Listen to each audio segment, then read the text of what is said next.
A very pleasant good afternoon as we welcome you into another edition of the Lion Country Kia Goon and Ironhead Show. And yes, we are goonless yet again, as those watching on the Facebook Live can clearly tell. This is Chris Bucanani, the Hey, hey, everybody. filling in for Goon today.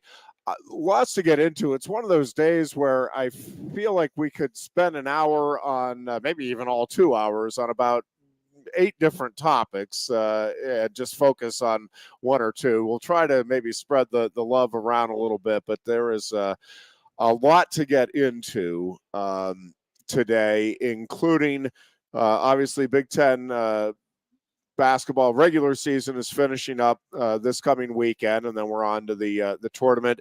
Lady Line basketball team is in Big Ten tournament action on Thursday, with the women's tournament starting tomorrow. Some other Penn State sports we can get into on the local front. This is just a really exciting week for Center County wrestlers. There will be 15 boys and 5 girls competing in the PIAA state tournament this weekend. That gets underway on Thursday. Of course, it's the inaugural PIAA girls tournament. And I'm curious to see how this goes and what everybody's perspective is at the end of the day.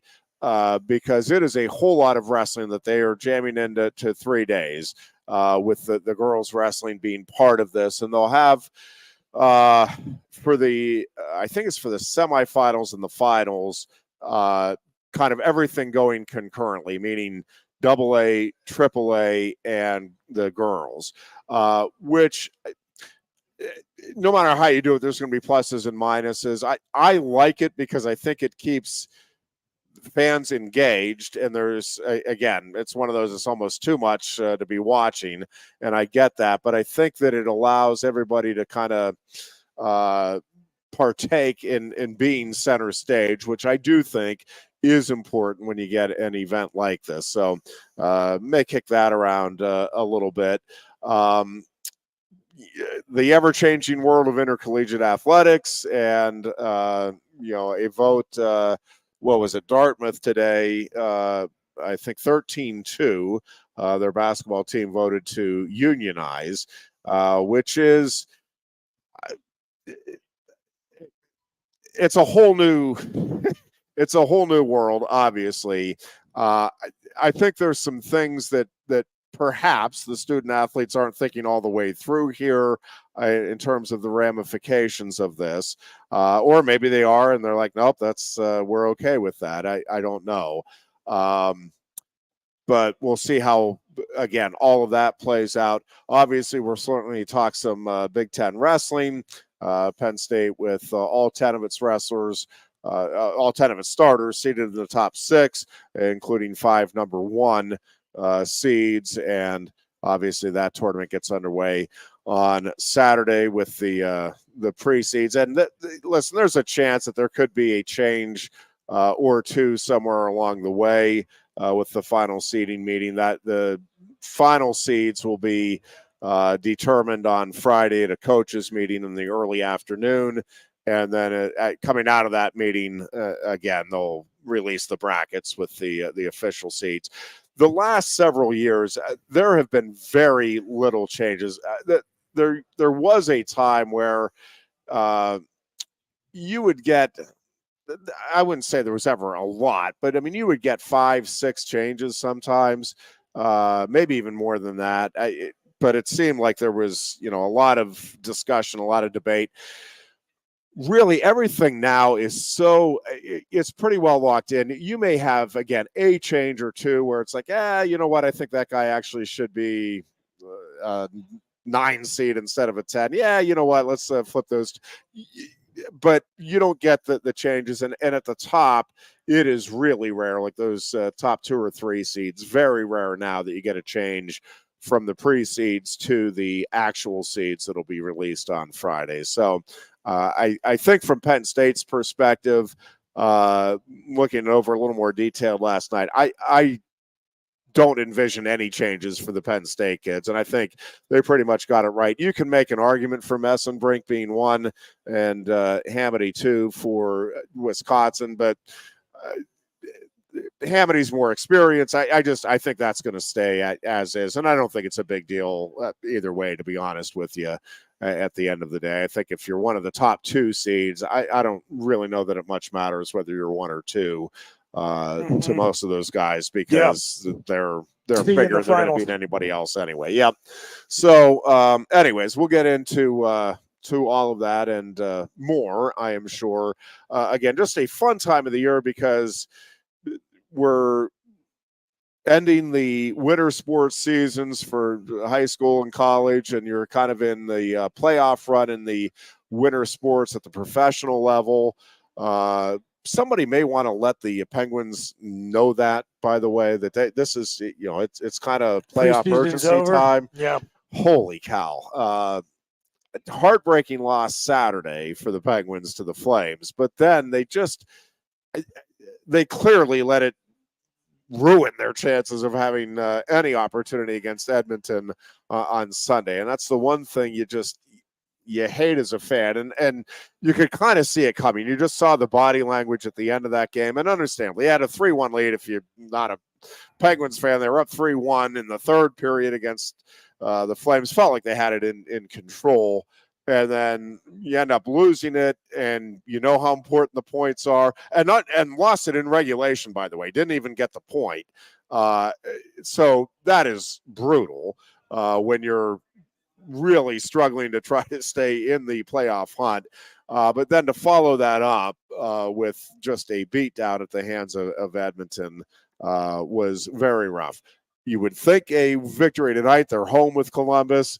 You would think that is a win. You would think with the urgency that this team has to be playing with now. I mean, it is darn close. I think maybe in my mind it is panic time. Let's go ahead and hit that panic button, and let's feel like there's no margin for error here. But this is one. I feel like if they let this one go tonight and don't get the 2 points, that and even if they do, again, I'm not sure that this season is salvageable at this point for Pittsburgh. But certainly if they lose tonight, it feels like, okay, it's time to write this one off. Okay, so let's say that they do. How aggressively do you want them to sell at the deadline? That is a really good question. Seems like Gensel's probably a goner almost for sure, right? The question is, do you cut any closer to the bone beyond that? And I think it's truthfully, with the way this season has unfolded, I mean, I can't really make the argument against doing that, right? Like, kind of, it is time to go into rebuild mode, full out, because if this team, the Crosbys and the Malkins aren't going to get any younger. Like, if you're not doing it this year, like, I don't think keeping that core together and then, oh man, next year, look out. Like, that does not feel like this was the year to look out with this group to me. And I just feels like you're just going to kind of shut that window tighter and tighter here on this group with each successive season. By the way, in my opinion, not a miscalculation by the Penguins franchise, because there is no guarantee that you're going to replace those guys with players who will be the same kind of draw. Yeah. So, once you've established your legacy in a city with a team, there are always going to be people who just want to come to see you play out of respect for who you are as a player, right? And certainly Crosby and Malkin have reached that point. Look, but neither one of them, Crosby especially, they're not bad players right now, right? So it's not like you're just rolling them out there and it's a senior citizens tour. Correct. And so it wasn't completely ludicrous to say, hey, we're going to keep this core together and we're going to try to put some talent around them. And if we get good goaltending, we'll see what happens. For sure. So with that being said, for sure, they sold more tickets keeping those guys in black and gold. No doubt. They tried to flip them for assets or whatever, right? So it was the right, the right gamble to make in a situation where they were not presented with a lot of good options. Yes, I think the overwhelming majority, if not all, Penguins fans would agree with that. So, again, we'll see how this season plays out. Obviously, I guess at least mathematically, there's still hope that they can, salvage it and go on some sort of an amazing run in the postseason. It feels extremely unlikely at the moment, but again, we'll wait and see how it all plays out before making the grand proclamations. But it does feel like it may be time to go into kind of all-out rebuilding mode and see if you can start retooling and revamping for a different kind of future here for the Penguins. I do want to spend some time on obviously I'm the Pittsburgh guy, Booch and Goon are the Philly guys. Jason Kelce, if you missed it, you missed quite a press conference, but Jason Kelce did officially retire yesterday. And it was, again, not a Philadelphia guy, not an Eagles fan. I don't know how you couldn't be a Jason Kelce fan. I mean, if you like football, if you like human beings, you pretty much would have to be a Kelce fan in my estimation. But one of the things that just really struck home with me is the genuine passion and emotion. And, we talk, Booch, every year at this time of the year, and I'm honored and flattered to be able to go on a wide variety of podcasts and different broadcasts. It's like, hey, break down this Penn State team. And every year we get to, what makes Penn State so special? What is Cale Sanderson's secret sauce? And at the end of the day, what it is to me, and it's like, well, come on, every coach, every wrestler has that. Not to the degree that I think Penn State does, but it's passion. It is a love of the sport, a love of the competition, a love of the grind, wanting to genuinely get better for the sake of getting better. Not with the focus on, hey, I want to win a national title. Yes, these guys do want to win national titles. Not with the focus on, I want to win Olympic gold.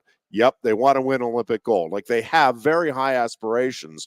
But what they're doing every day in that room is, man, I want to go see if I can go toe-to-toe with Carter Starace. Or if you're Carter Starace, I want to see if I can go toe-to-toe with David Taylor or Aaron Brooks or Casey Cunningham and go on down the list. But they thrive on just the opportunity to go out and make themselves a little better, work on the mindset a little more, work on the technique a little more.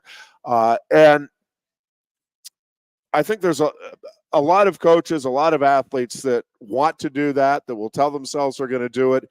It is really hard to do that every day. Think about, like, I love my job. Like, I mean, I'm doing the radio show. I love doing this show. Like, love it.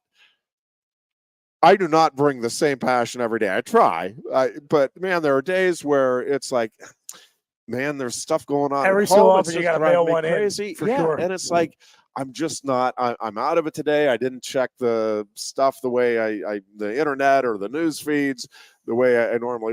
It just got away from me, and it's just, you're frustrated. And listen, you try to, again, power on, do the best you can, but to actually bring, the whole 100%, like an actual 100%, not 102, not 110, not the impossible stuff that people like to throw out in the cliches, but actually, man, I am 100% dialed in, focused. Here we go. That is really, really hard to do. And I'm not even telling you all of these guys do that every day, but I mean, that is what the genuine attempt is to do. And I think it is kind of the standard that has been set in that room. When you listen to Jason Kelce, if you heard his speech and talk, like the passion for not just football and for the Eagles organization, but for life, right? For his wife and for his family, like, it just came oozing out of him. Like, that is what you want. You want people who give a damn about what they're doing. And as a fan in particular, right? There's there's always the great debate. The fans care more than the players do. No, they not more than Jason Kelsey. Yeah. Like that dude cares, and that matters. And I think to fans it matters. And again, I'm not an Eagles fan, but I'm a football fan, and that matters to me to see something that means that much to Jason Kelsey. And I don't know, it was special. I just thought it was really, really emotional and again, I have no connection whatsoever to Jason Kelsey, but you couldn't help but have your heartstrings get tugged at watching that. But it also made me feel good that, man, this is a guy that, again, genuinely cares and put his all into it. And again, it just came oozing through in his conference yesterday. Yeah, it's a bummer. It is a bummer that we've seen him play his last football in Philly, man. I will tell you, the Eagles fan base developed there was mutual love there. Yeah. And not for nothing, at one of the most mentally and physically taxing positions in football that is critical to offensive success. That guy played at a high and often league-wide highest level for the position and bridged, really, the most successful era of Philadelphia Eagles offensive football or football period in the entire history of the franchise. He was drafted by Andy Reid. Yeah. He anchored the Chip Kelly era lines, the Doug Peterson Super Bowl team, and now into the Nick Sirianni era. And you could say a lot about him as a football player. Fifth rounder, I believe, out of Cincinnati, like widely believed to be a little bit too small physically to hold up. And I laugh. The number of great NFL centers who the knock on him coming out was too small. Like I remember hearing, AQ Shipley's never going to make a roster. His arms are too short. And they played like a decade in the league.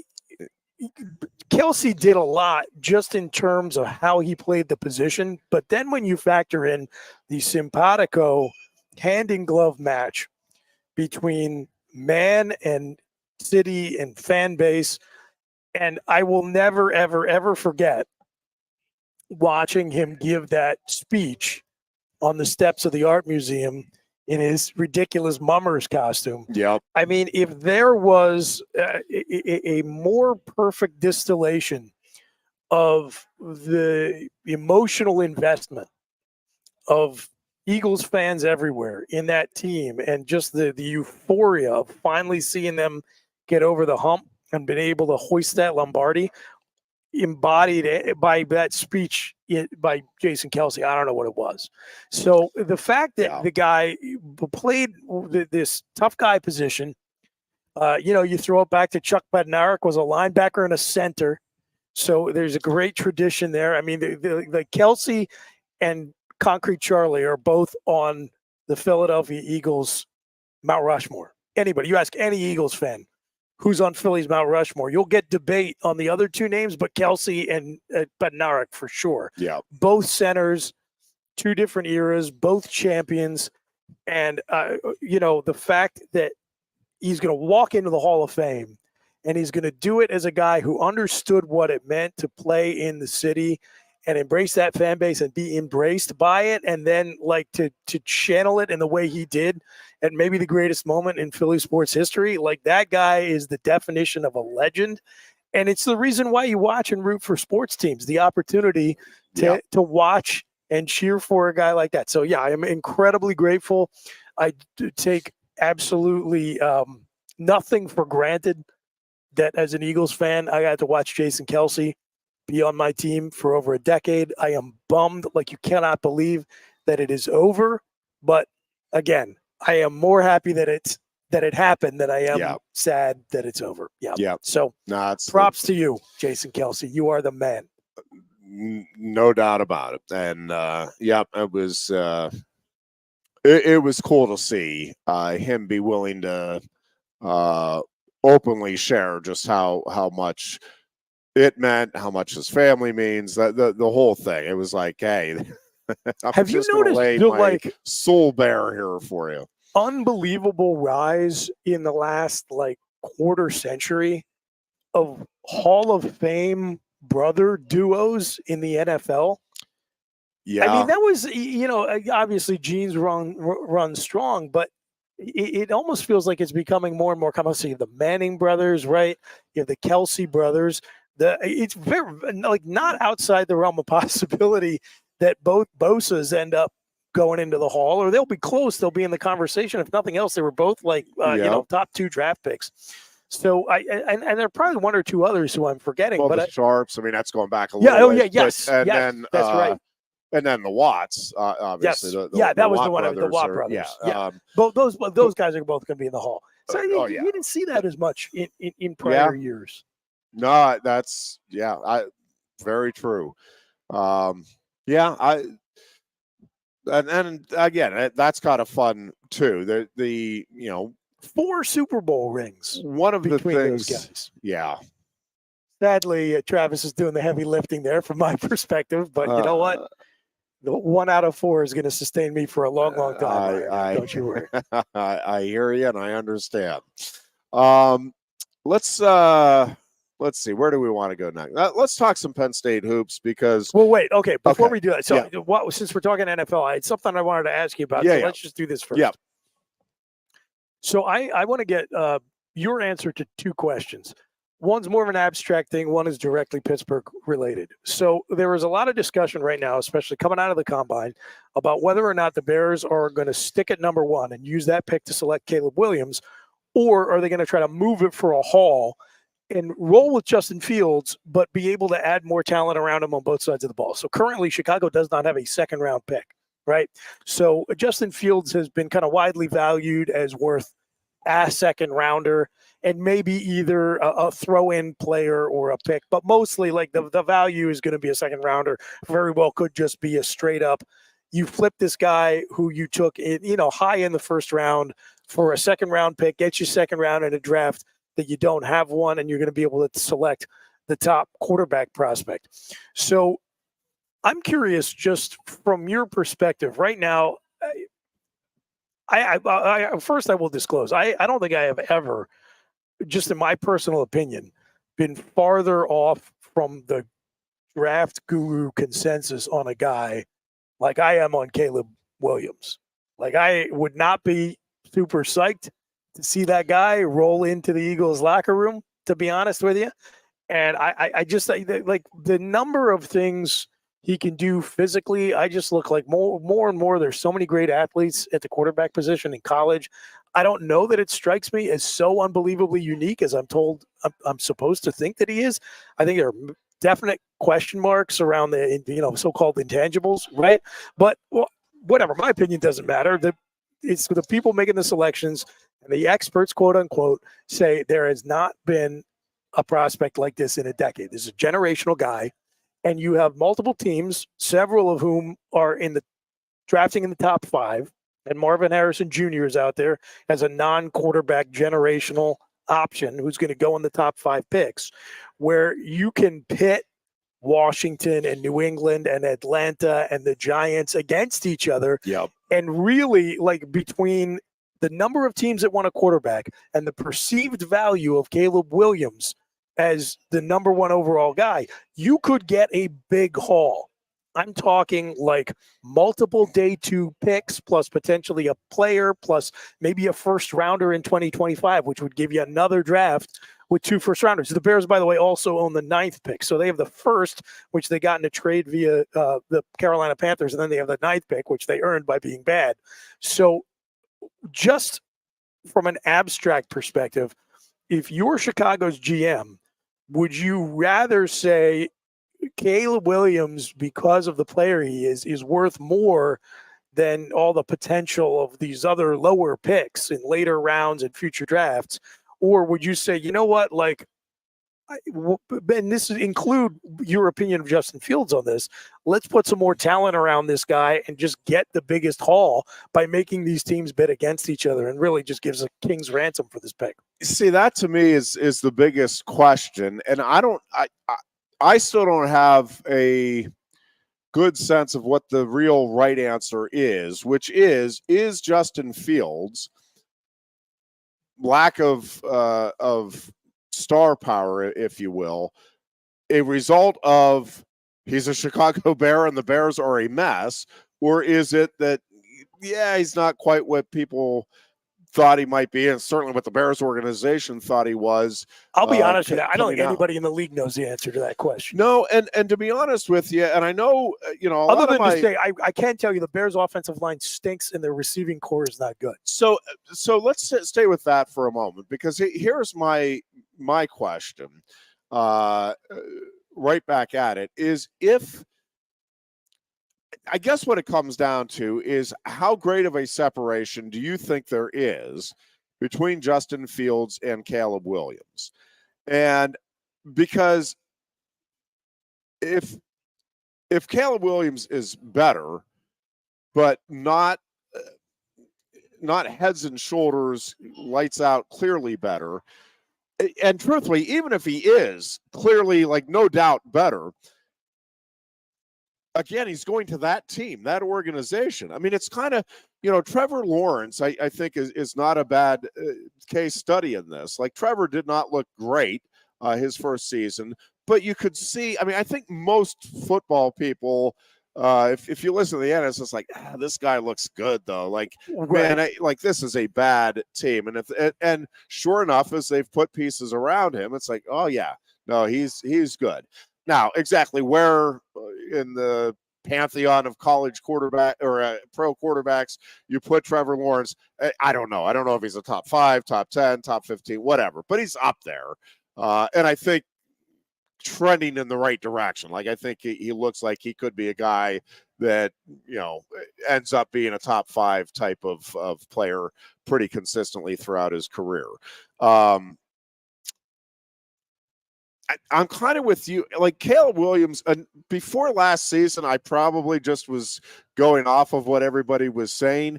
I actually got to sit down and watch a couple of his games last year. Yeah. And I get it. 2 games does not a career make. But I got to tell you, like, certainly talented, certainly has an arm. But for me, the big question is the leadership component to it, and that is, yes, you've got to be able to make the throws, yes, you've got to be able to make the reads and all of that, but I would say equal par with that is a guy that can clearly take control of your huddle and be the guy that, the rest of the team's willing to rally behind. And for me, there is a real question about that with Caleb Williams. And he said during one of his interviews this last few weeks that it was a big psychological adjustment for him after USC lost their second game and he had to deal with being out of playoff contention. I'm like, homeboy, like, if you're going to the Bears, be prepared to deal with that from about mid-October on, okay? Like, if you need a major period of psychological readjustment when you're eliminated from playoff contention, Chicago is probably not the team you want to go to. Yes, and so yes, there's that part of it, and then the other thing.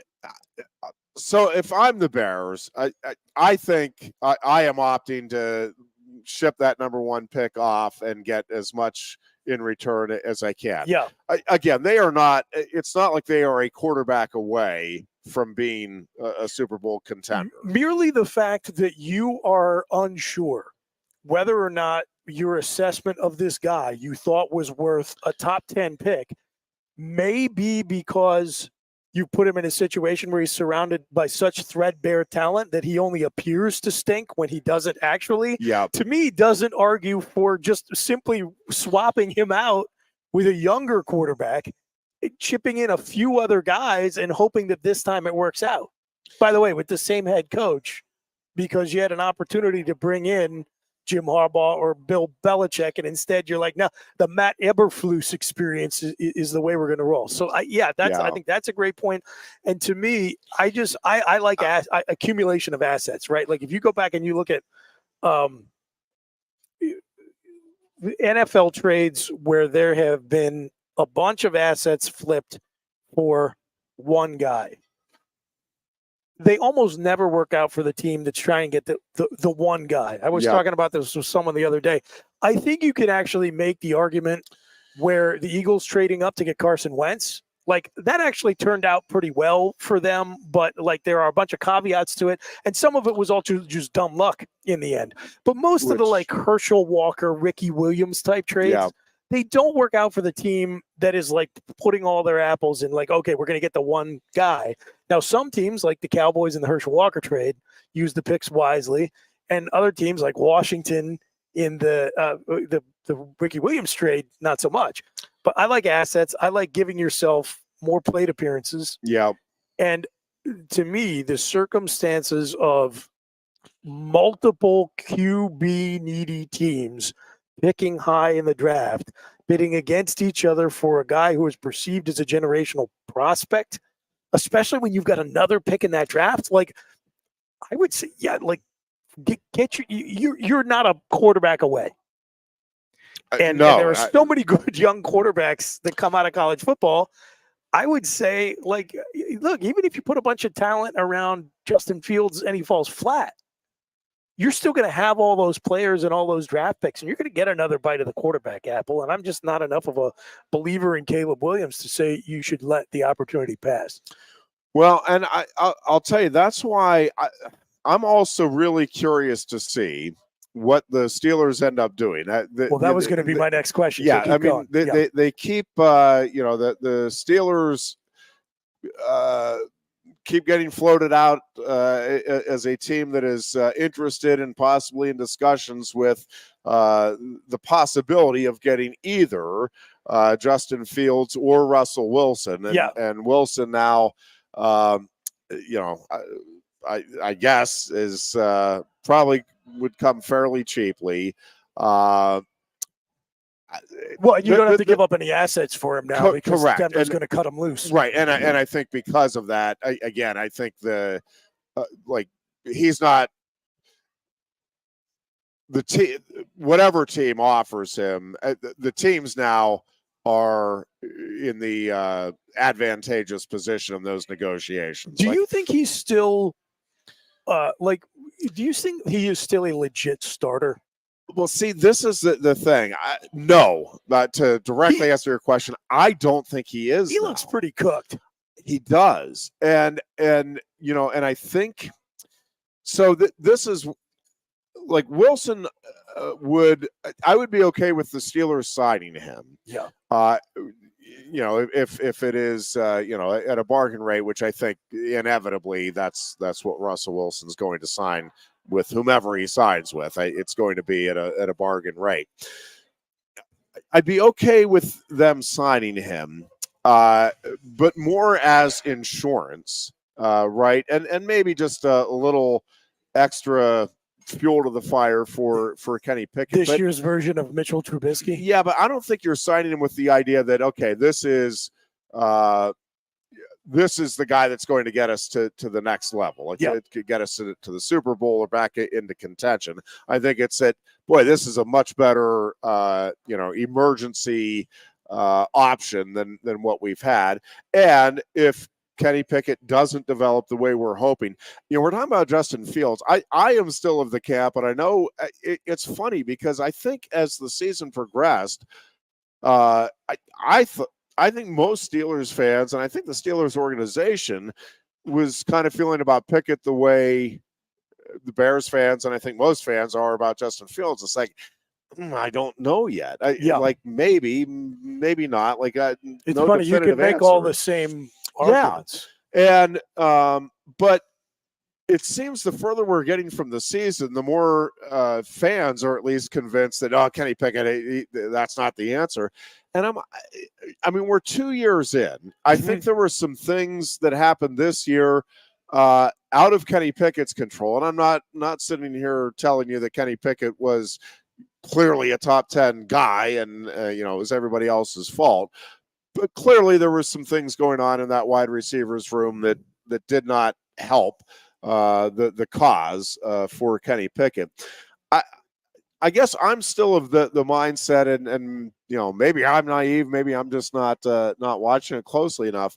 It feels to me like this could be the breakout year this coming year, that I thought, and listen, I did think going into last year that Kenny Pickett was going to have a breakout year. I foolishly got caught up in the preseason where he really did look fantastic. I mean, he was throwing deep balls on the line. It's like, oh my gosh. Well, here's the thing, the way he looked in the preseason was like the personification of what his best case scenario as a draft prospect was. Like if you read the draft evals on Pickett, they said, okay, here's the range of possibilities.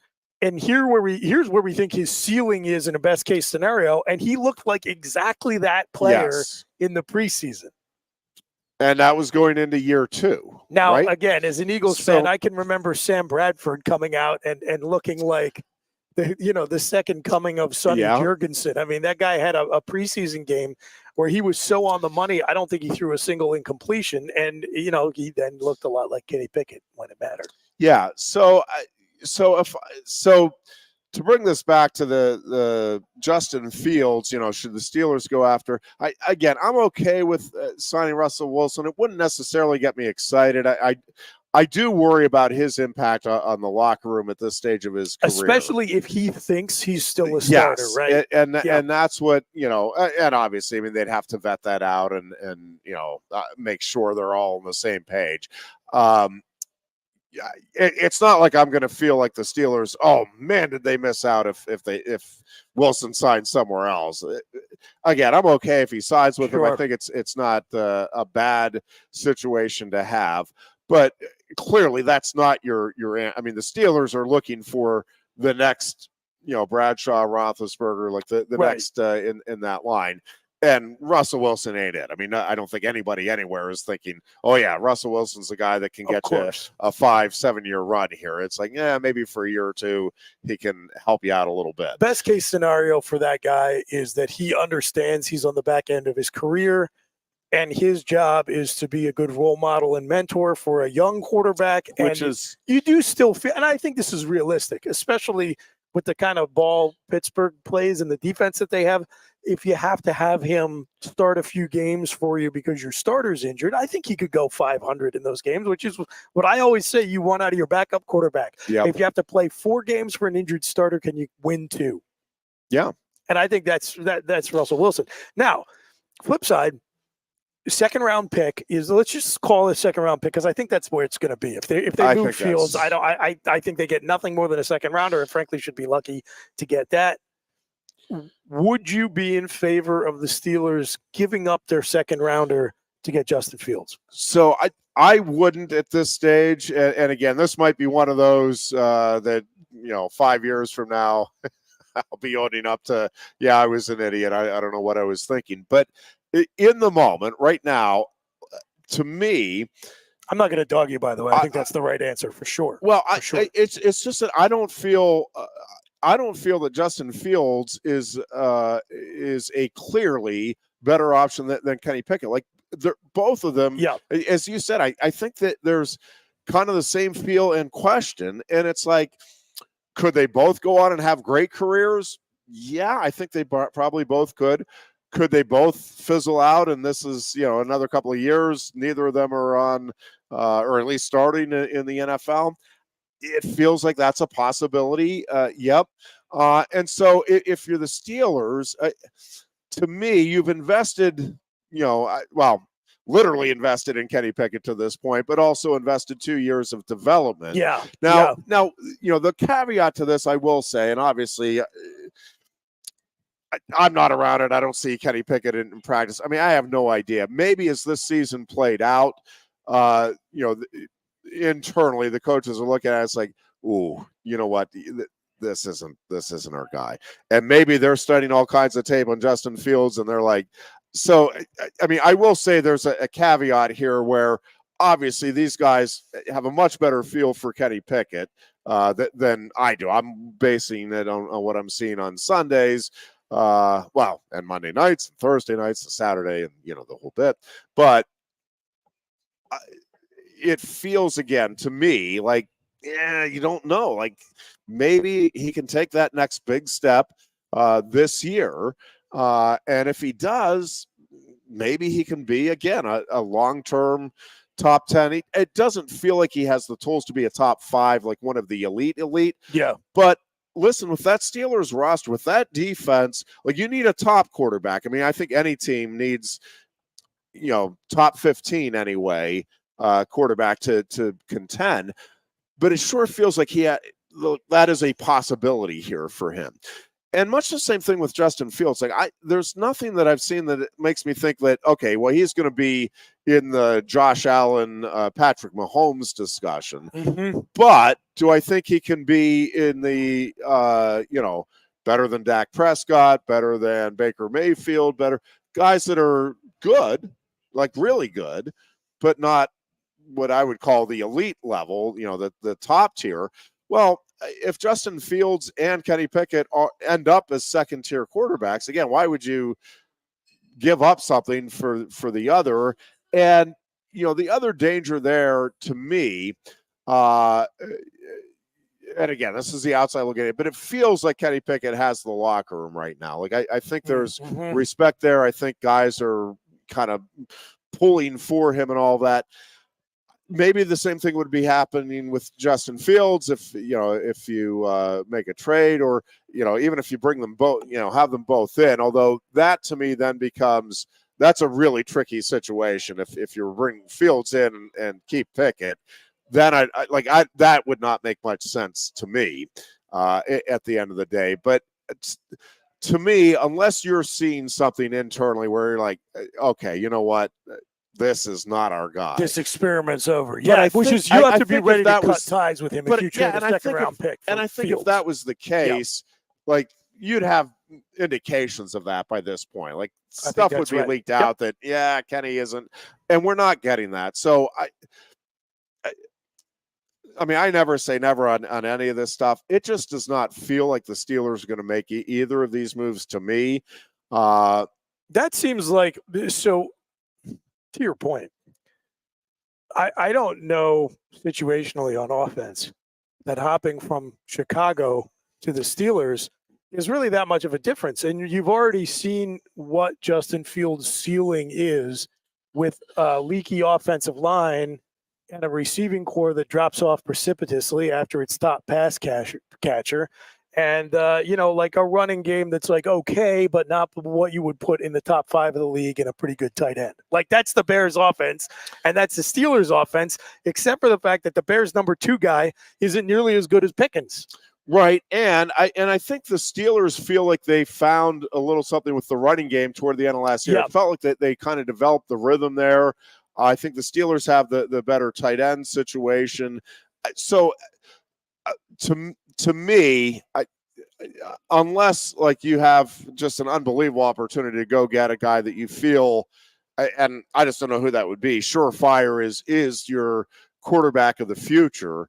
To me, you try to keep growing this thing with Kenny Pickett, and I think you see how this next season plays out. And yes, if the development isn't there, then like if we're kind of at the same point and having the same discussion about Kenny Pickett, then I think, okay, you know what, this is 3 years in. If you're not seeing clear signs that this is your guy of the future, he's probably not your guy of the future. The only major difference, and I mean, it is a factor, and I know nothing about the Steelers' new offensive coordinator in terms of his philosophy, but one thing I will say is Justin Fields is one of the elite runners as a quarterback, right? Like ever, really. And so the only argument I could see for it is if you look at that and you say, man, this guy could bring a level of dynamism to the offense that we just haven't had the last few years, and it actually could help us a lot. Being when you look at like where the limitations have been the past few seasons, and we believe that he's been undercoached his first few years in the league, which is totally believable with the Bears. So we think the combination of what he can do naturally and the way we can develop him as a player gives us a much higher potential than we think we're going to get out of Pickett. And, again, like to get that for the cost of a second-round pick, maybe not too shabby. I'm not arguing for it, but I'm just trying to steel man the argument, I guess, basically.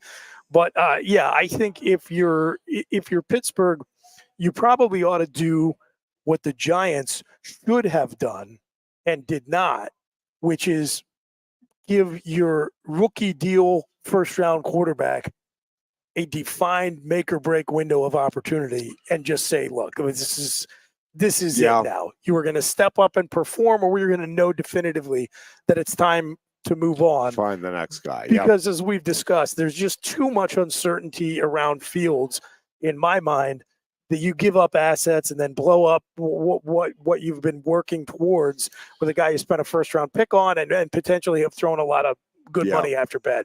Yeah, I think that's so we're in agreement on both. Yeah, which means the exact opposite is going to happen. The Bears are going to trade. They are going to trade Fields. It is going to be to the Steelers. To the Steelers, and the Steelers will sign Russell Wilson as Justin Fields backup, and we'll go from there. We will take a break here. When we come back, we will talk some Penn State hoops as Mike Rhodes works toward the end of his first season here at the helm of the Nittany Lions, and Big Ten tournament. A lot of interesting storylines for sure around the Big Ten tournament this year. Penn State, of course, will wrap up the regular season this Sunday at home against Maryland. We'll also talk some Lady Line basketball when we come back as we continue. It's the Lion Country Kia Goon and Ironhead show. We are at Quaker Steak and Lube in State College, where the all-you-can-eat wing buffet is about 15 minutes away from getting started. So you have plenty of time to get down here and enjoy all of those wings to your heart's content. And we are coming right back. Coast into fall with a new Kia from Lion Country Kia. Right now, get a 24 Kia Seltos for 5.25% APR for up to 48 months. A new Sportage plug-in hybrid at 0.9% APR. Check out our 23 Sorrento hybrid for as low as 4.5% APR. And don't forget, all 2023 and 2024 Kias come with a 10-year, 100,000-mile limited warranty. Stop in and meet with one of our sales experts today and coast into fall at Lion Country Kia. We want to see you in a Kia.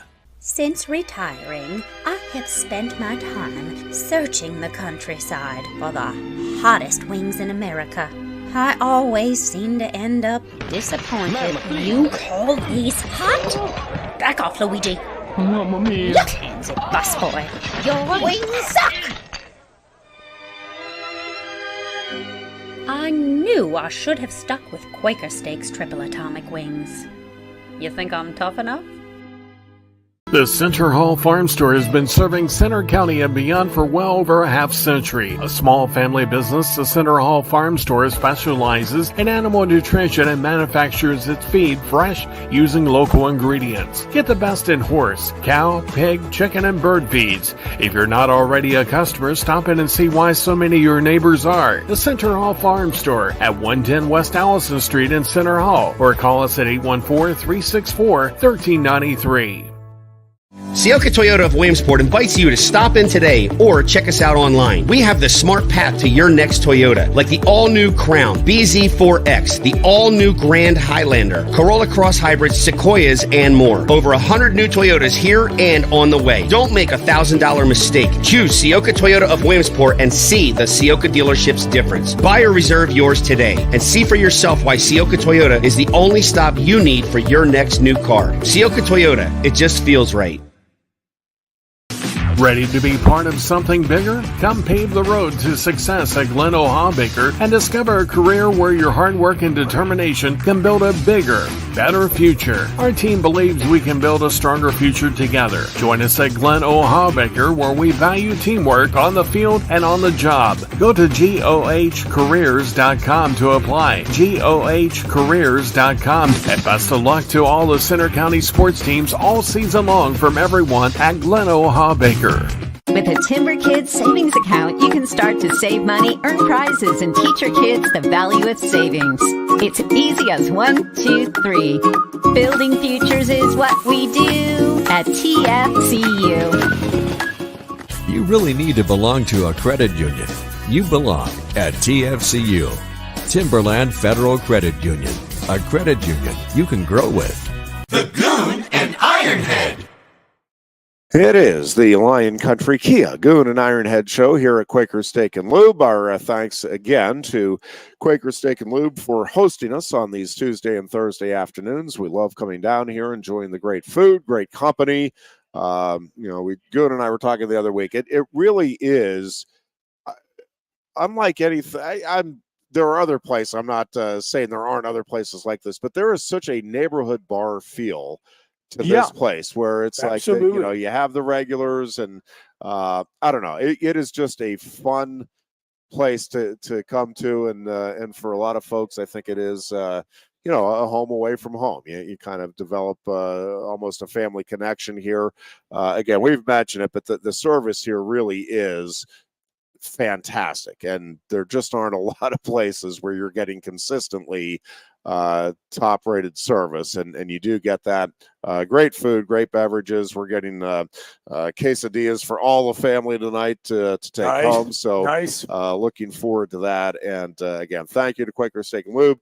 Huge thank you to Lion Country Kia, to Sioka Motors for their ongoing continued support, and to Timberland Federal Credit Union for hopping on board here as well. We thank all of you for your support, and look forward to continuing to further the partnership for hopefully years to come. You're going to have to help me, Goon. Some girl, is it Caitlin Clark or something with Iowa, I guess, was named the Big Ten Player of the Year. Well, it looks like this is a unanimous. I think it is selection. Catlin is the correct pronunciation, if I'm not mistaken. Good Lord. You talk about somebody who has absolutely taken not just the women's basketball world, not just the basketball world, not just college sports, the sports world / society by storm.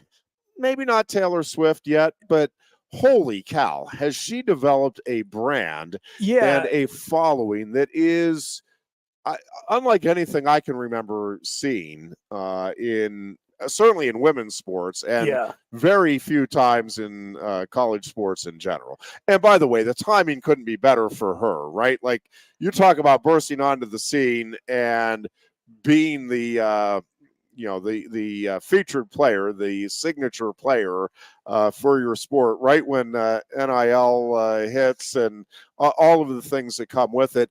And listen, she has handled it all. That is not an easy thing. I think people just automatically, she's great. Of course, she handles all that. She is getting inundated, I guarantee you, with requests, interview requests, autograph requests, all of this. That is not an easy thing to handle that with the effectiveness and efficiency that she has, and continue to perform at the very highest level, which she certainly has this season. It's very impressive. Yeah. And you're absolutely right. That's a very good point. I give her a lot of credit. I think sometimes we take that stuff for granted when we shouldn't. There are a lot more pressures on star athletes now than there ever have been before, and she's doing it at the collegiate level. She's a great player, ability-wise. It's a little surprising to me, though, honestly, the way in which she has caught fire, especially because, she's playing in the middle of the Corn Belt, right? Like, not in a major media market or anything. I understand most college programs aren't major media markets, but not even anywhere close. Yes. Right. Like that, not at USC, not at Notre Dame, who's got the brand value, or one of the traditional Big Ten powers with the draw of like an Ohio State or Michigan or some Florida SEC school. I do wonder, we've seen other like unbelievably transcendent players in women's basketball before. When you talk about timing, is some of it just that she happens to have met the moment? And, to connect it back to Penn State, I think the best women's collegiate basketball player I ever saw was Diana Taurasi. And I remember her because it drove me nuts, because Kelly Mazzandi, who was a great player in her own right, great scorer, and those very good Lady Lions teams could never get past Taurasi and UConn. And I just wonder, if circumstances would have been different, if they would have been playing in the era we are now, where there's been 20 more years of promotion and growing the sport, and you've got social media and NIL, would the two of them have been, kind of had a little bit of a magic bird dynamic for the years they were playing. And it was just that those opportunities for that level of exposure wasn't there, because it felt like at the time they got a lot more pub on, Sports Center and back then they still had like magazines like Sports Illustrated. Yep. And, newspapers were still a thing. Got a lot more exposure than the average women's basketball player did. But, Clark has blown all of that out of the water. It's completely unprecedented. Yeah, and her ability to both score and pass is truly impressive and remarkable. And it will be interesting to see if this Iowa team can go on and win a national title. That's obviously the objective, and what Caitlin Clark has announced is her final year. I mean, that's the one piece of the puzzle that is missing from the otherwise impeccable resume that Caitlin Clark brings with her. The one thing I will say, and there was a time where I got more bothered by this, and I'm not really sure why it bothered me in retrospect, looking back on it, as much as it did. But it bothers me enough, I guess, that I do think it's worth pointing out. And not for any purpose other than just pointing out that they are two different games. She became the leading scorer in all of college basketball, past Pete Maravich on Sunday. And fine as far as it goes. I have no problem saying that she scored more points than any player, male or female. But I do think it is worth pointing out that they are two different sports. Sure. I don't know if people are aware. I think probably most people are, but the girls are playing with a smaller basketball, which is fine. That's the rule. What she is doing, again, it's the most points scored. She did it against girls in the girls' rules or women's rules, boys or men's rules. Those players are doing it there. I do wonder a little bit about why is there a need to, and again, at the end of the day, it really doesn't bother me now. I remember, I'm forgetting who the player, I don't know, was it when Susan Robinson maybe, now I'm forgetting what prompted it, but I'm like, listen, she has the women's record, just like, let the women's record and the men's record stand. And they do. And I do understand, again, hey, more points than anybody else. But it's kind of like saying somebody has the most match victories in professional tennis. Fine. And again, no question that somebody, I don't even know who that would be, but somebody has more professional victories, right, than anybody else. And if it's a female, so be it. But in women's tennis, you're playing 3 sets, and men, it's 5 sets. Obviously, men are playing against men, women are playing against women. It's just different. So when you say it the way they're saying it, I don't have a problem with it. I think that's accurate. She has more points than anybody that has played college basketball. That's fine. Sure. Yeah. And that's true. I do think it's worth just a little footnote that they are two very different games. Yeah, I feel like it's a more impressive accomplishment to have set the record in your sport. Like I was just the other night. As do I, but by the way, just because because you want to be measured against your peers, and to your point, like I don't even like cross era comparisons in the same professional sport. But I'll give you a quick example of I think what you're talking about and why I think it feels a little awkward.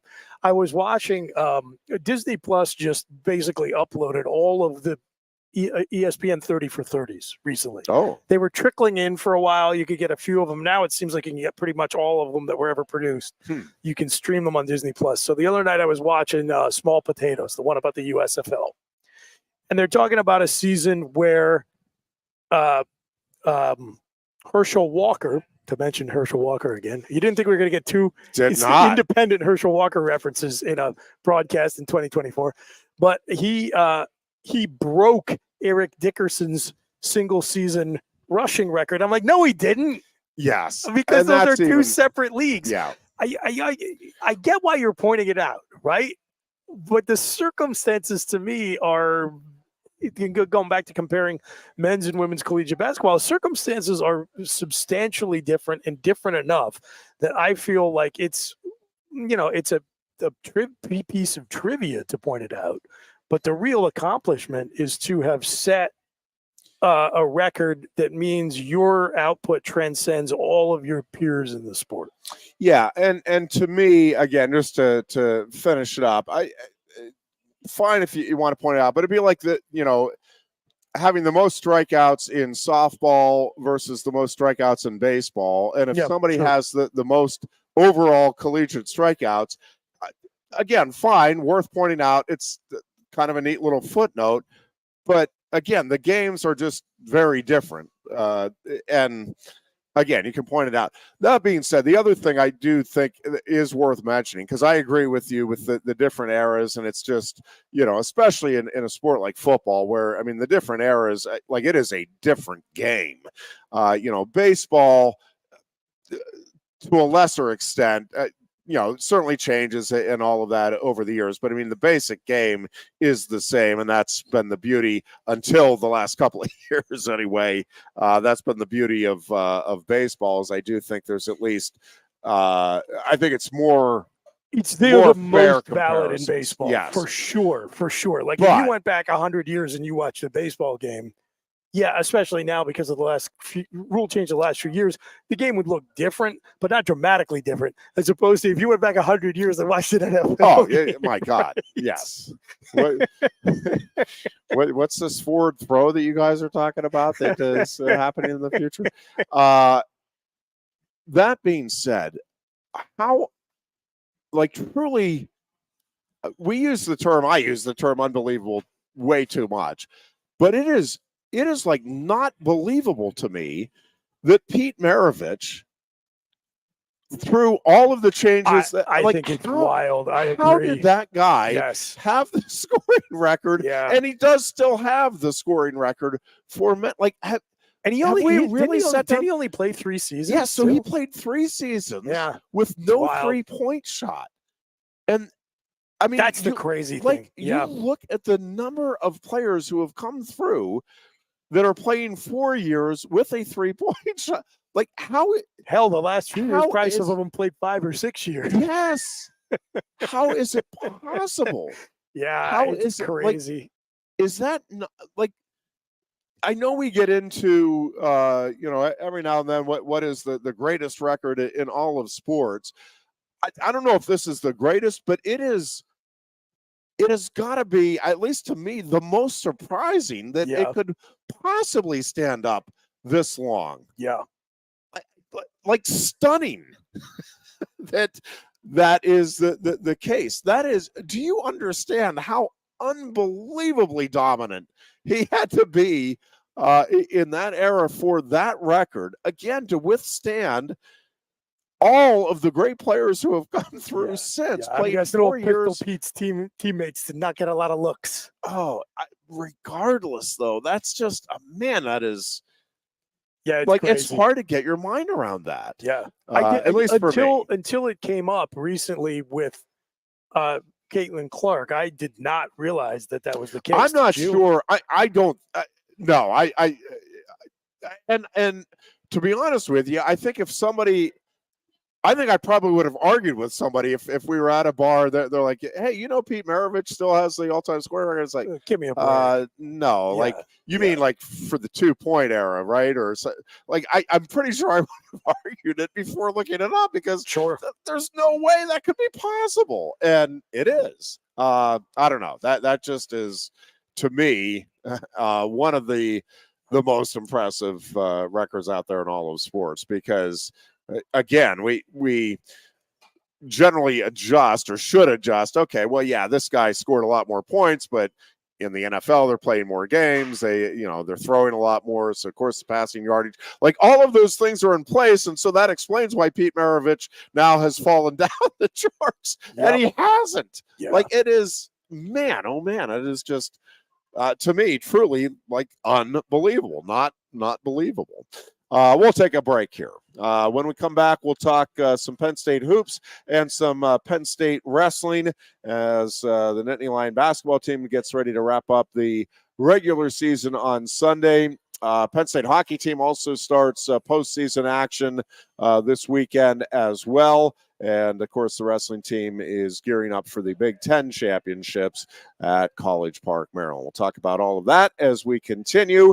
It is the Lion Country Kia Goon and Ironhead show. We are at Quaker Steak and Lube, and you are listening, and we appreciate your doing so on WFXS Pleasant Gap State College. We're coming right back. Coast into fall with a new Kia from Lion Country Kia. Right now, get a 24 Kia Seltos for 5.25% APR for up to 48 months. A new Sportage plug-in hybrid at 0.9% APR. Check out our 23 Sorrento hybrid for as low as 4.5% APR. And don't forget, all 2023 and 2024 Kias come with a 10-year, 100,000-mile limited warranty. Stop in and meet with one of our sales experts today and coast into fall at Lion Country Kia. We want to see you in a Kia.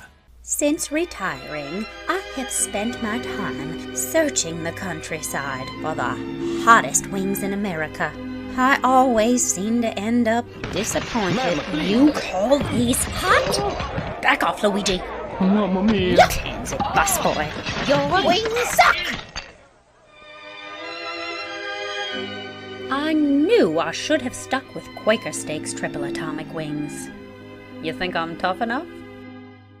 The Center Hall Farm Store has been serving Center County and beyond for well over a half century. A small family business, the Center Hall Farm Store specializes in animal nutrition and manufactures its feed fresh using local ingredients. Get the best in horse, cow, pig, chicken, and bird feeds. If you're not already a customer, stop in and see why so many of your neighbors are. The Center Hall Farm Store at 110 West Allison Street in Center Hall, or call us at 814-364-1393.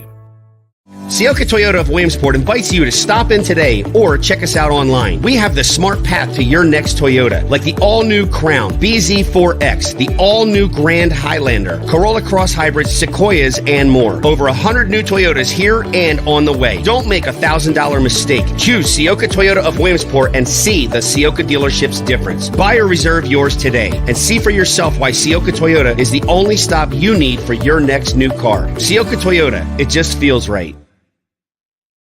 Ready to be part of something bigger? Come pave the road to success at Glen O'Habaker and discover a career where your hard work and determination can build a bigger, better future. Our team believes we can build a stronger future together. Join us at Glen O'Habaker, where we value teamwork on the field and on the job. Go to GOHcareers.com to apply. GOHcareers.com. And best of luck to all the Center County sports teams all season long from everyone at Glen O'Habaker. With a Timber Kids savings account, you can start to save money, earn prizes, and teach your kids the value of savings. It's easy as 1, 2, 3. Building futures is what we do at TFCU.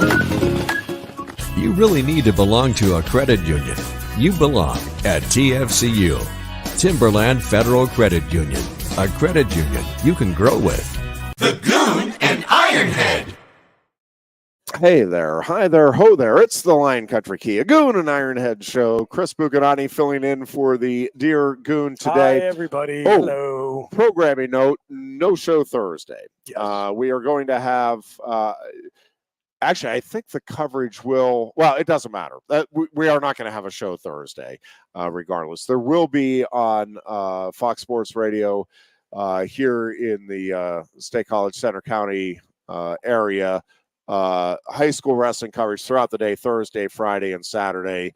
I'm blanking on exactly the time Thursday afternoon, but because of that, we just we felt like we didn't want to stop, and all of that. So, and I'm out of town. Goon's out of town. I think you're out of town. Indeed, we're all out of town as well. So that factored in pretty heavily, truth be told, as well. So, yes, no show on Thursday. We will be back in full force next Tuesday here with our next edition of the Lion Country Kia Goon and Ironhead show. All right, let's talk some Penn State sports. Actually, before we even get into basketball, hockey, and wrestling, how about this Penn State softball team? Because this has been an unbelievable, not believable, I tell you. A lot of stuff that's not believable to me. But 15-2 now, and for a while it looked like they might be on their way to a big win over the second-ranked team in the country in their home venue yesterday. Penn State homered in the first inning, top of the first, and that 1-0 score held up until the bottom of the fourth, and then Texas put up a 3-spot.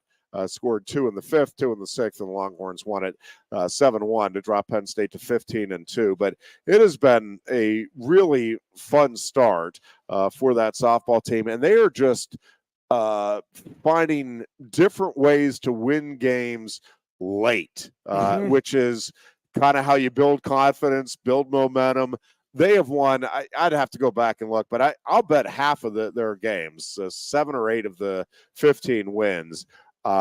They have scored the winning run in the 6th or 7th inning. I'll have to go back and look if I'm accurate on that, but I think I am. They have won a lot of games by coming back and scoring runs late, tying up or getting the winning runs late. And it's truly remarkable and really, really fun to see. So good luck to Penn State softball. They'll continue the Texas spring break road trip with a game at Baylor tomorrow, and then they have Texas State on Thursday, and then a doubleheader with Texas State to wrap up the trip on Friday. Penn State baseball also off to a good start under first-year head coach Mike Gambino.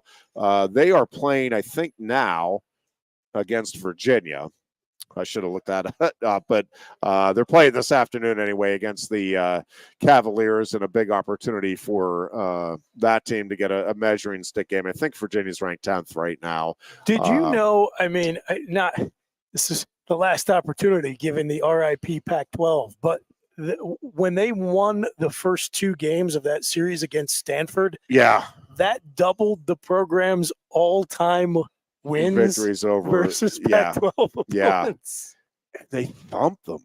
That was the thing. To take 2 or 3 at Stanford is a sport that takes its Olympic sports very seriously. Very serious. Yeah, and I mean, look, if we do softball versus Texas, baseball versus Stanford, even if you don't follow collegiate softball or baseball at all, logic dictates that warm weather states are going to have a major leg up on schools in the Northeast. So that's always been the issue. And my aspiration for Penn State's softball and baseball programs has always been to say, look, let's be realistic about the fact that the SEC, a lot of the Big 12, Sun Belt schools and out on the West Coast, they are always going to have a leg up.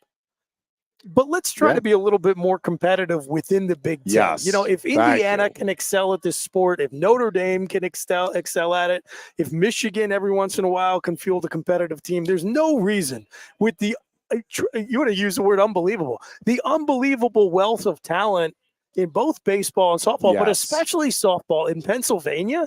We ought to be able to just keep a core of homegrown talent in here to be competitive within the conference. I think. Right? No, and I think that is, I think moving forward, that is, I think they have the right coach.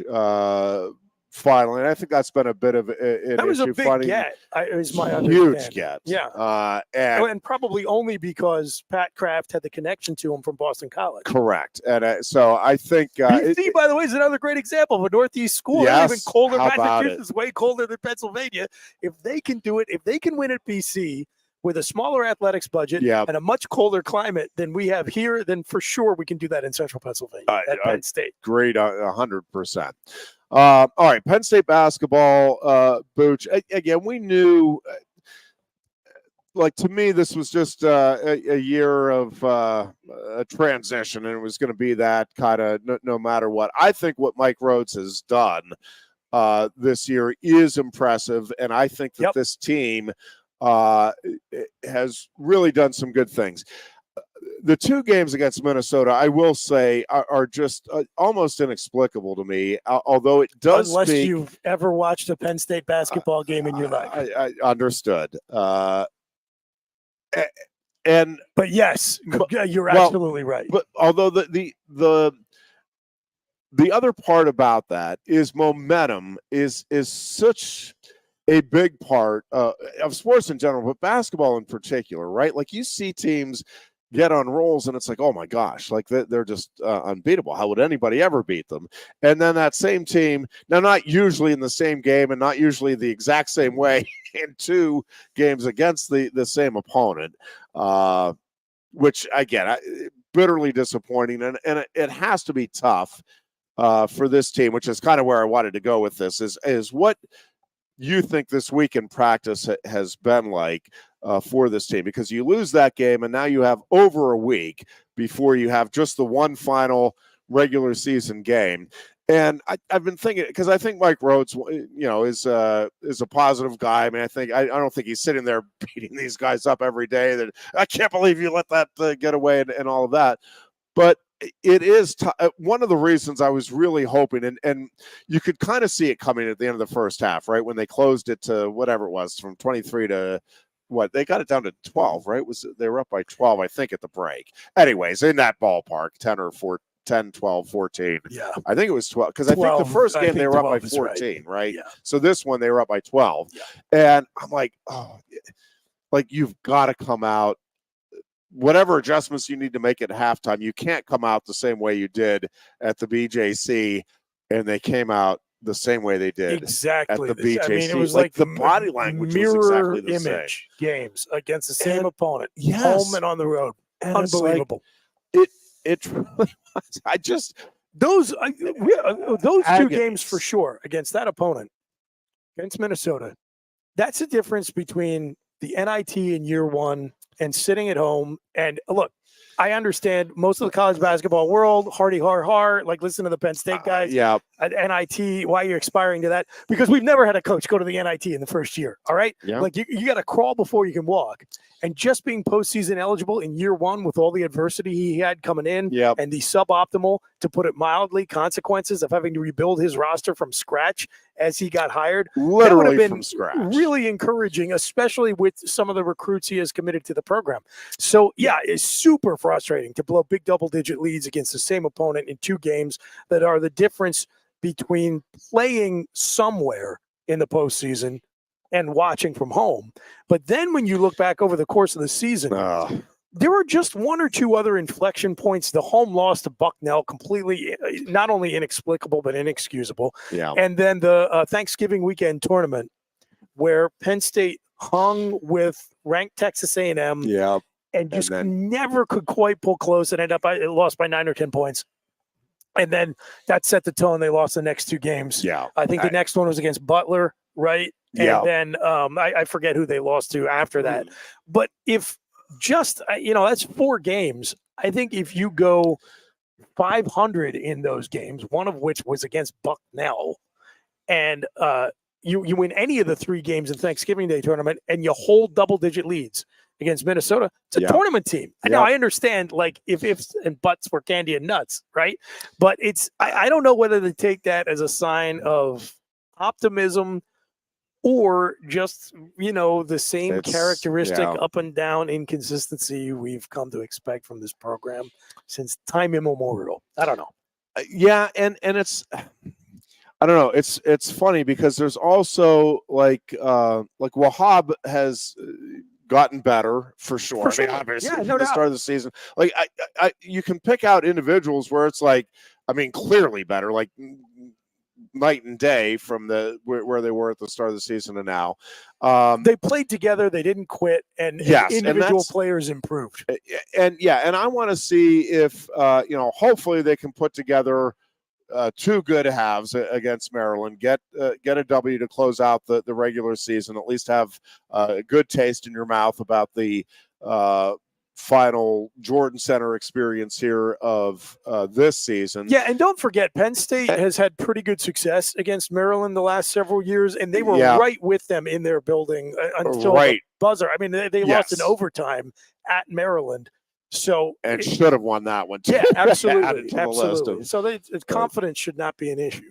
No, and then I think listen, this team is capable with if it's hot with its outside shooting, like it is capable of winning against anybody in the Big Ten. So you can go into the conference, steal a win, maybe even two, and have I think a good feeling about the overall experience of, again, really truly building from the ground up here with Mike Rhodes.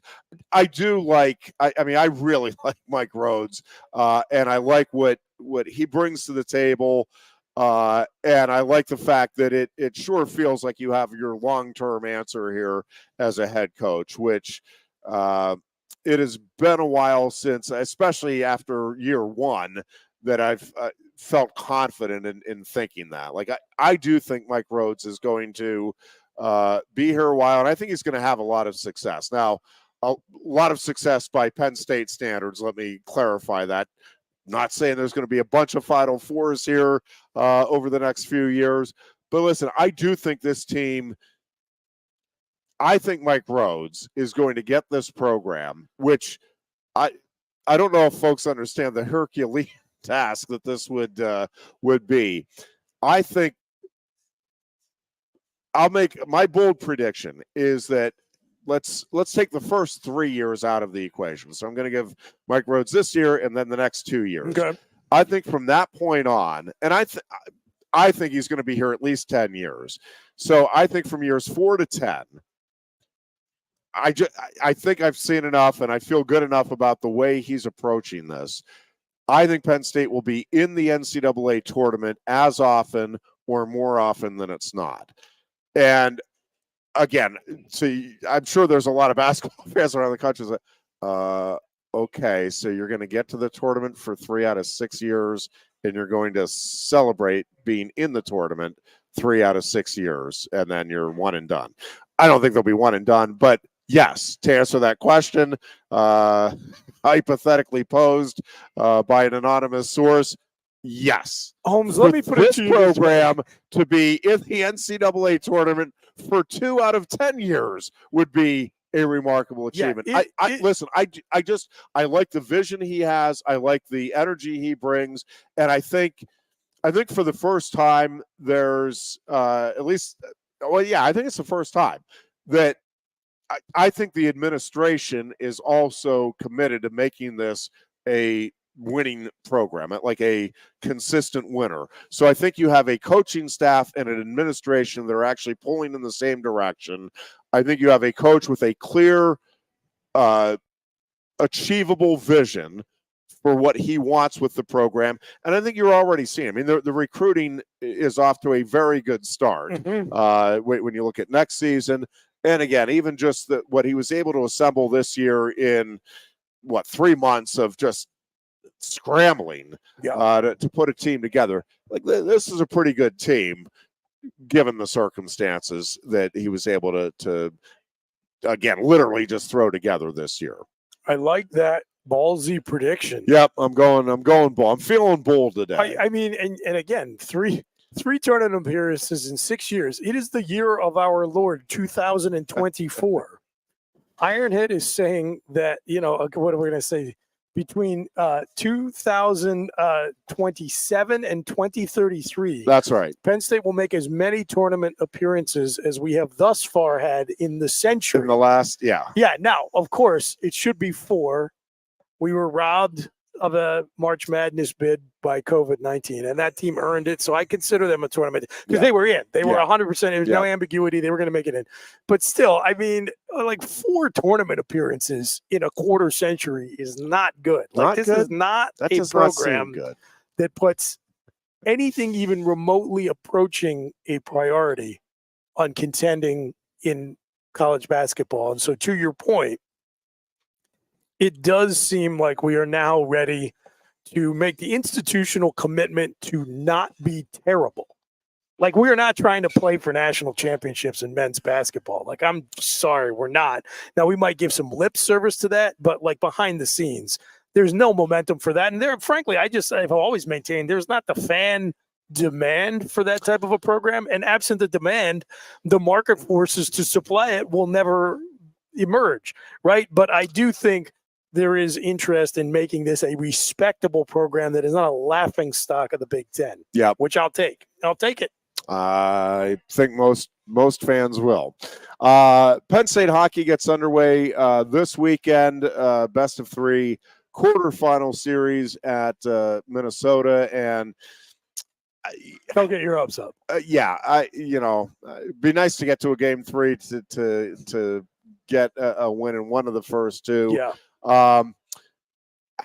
It was just it felt like they were on the cusp of putting things together all year, and it never quite happened. And I just think, to me, it felt like, and Joe Paterno would have, Joe Paterno always talked about, we want to have a national title contender, with every class. So basically every 4 or 5 years, and for a long stretch there, that's what they were able to do, at least once.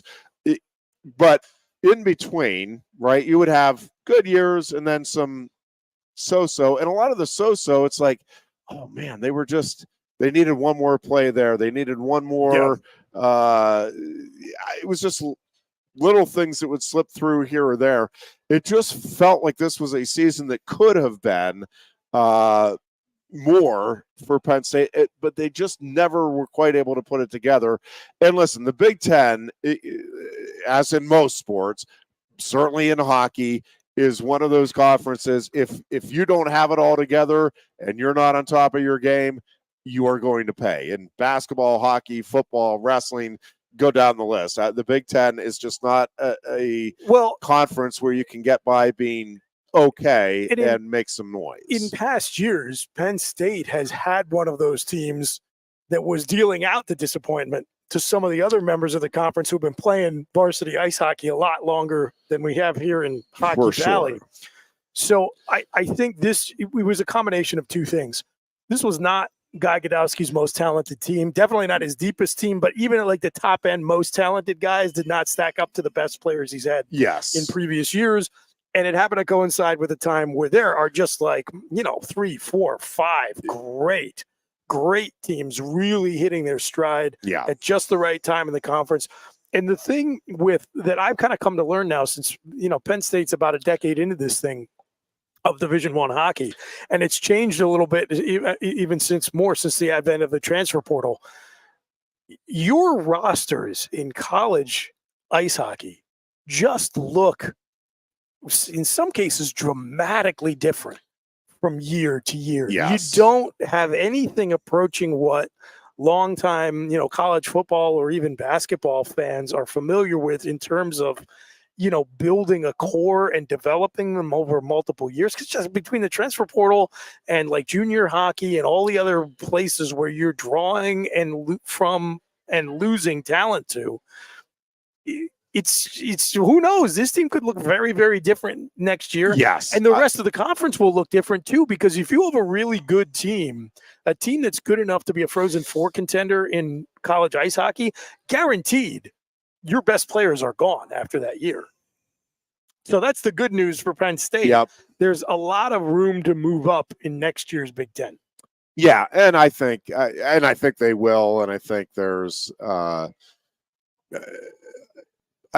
realization of that. I mean, I think Guy Godowski knows darn well that there's an ebb and a flow to this, and you're not going to be world beaters every year, and I think they'll be back in the mix. No one was expecting this to be a great year for Penn State. No, it was, could they, get in right at the start of the season? It's like, I don't know. Could this team make a run at being one of the top 16? And again, it just never quite came together. There were some opportunities there, and it just couldn't quite capitalize on them and put them together.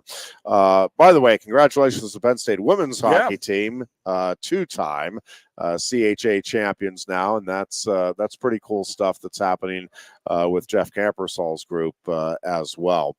And really, Penn State athletics across the board right now is in a pretty good spot. I mean, they have some teams that are struggling, but they have a lot more teams that are right in the thick of things now in the conference and nationally, if not every year, more years than not. And with the emergence here of the baseball and softball programs, if they can translate that into, top three type of finishes, top 3 or 4 finishes in the conference, again, that's kind of the final piece. The fall sports have always been very good.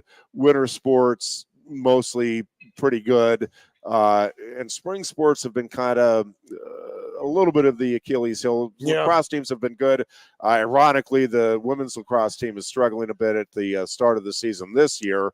But again, you have the emergence here of the baseball and the softball teams. And again, I just think across the board right now, there's some really neat things happening. If you follow track and field at all, Chetna Trayor could end up being one of the really great stories here coming out of Penn State.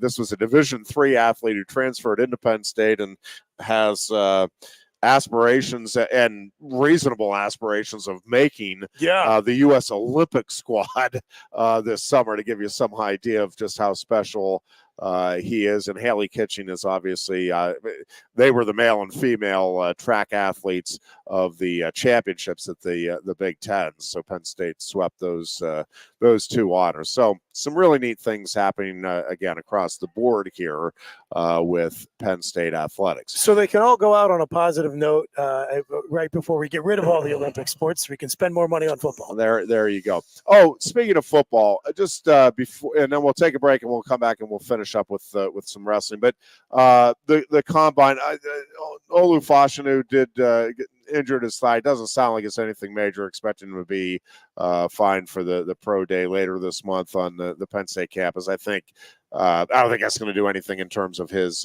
draft stock or anything.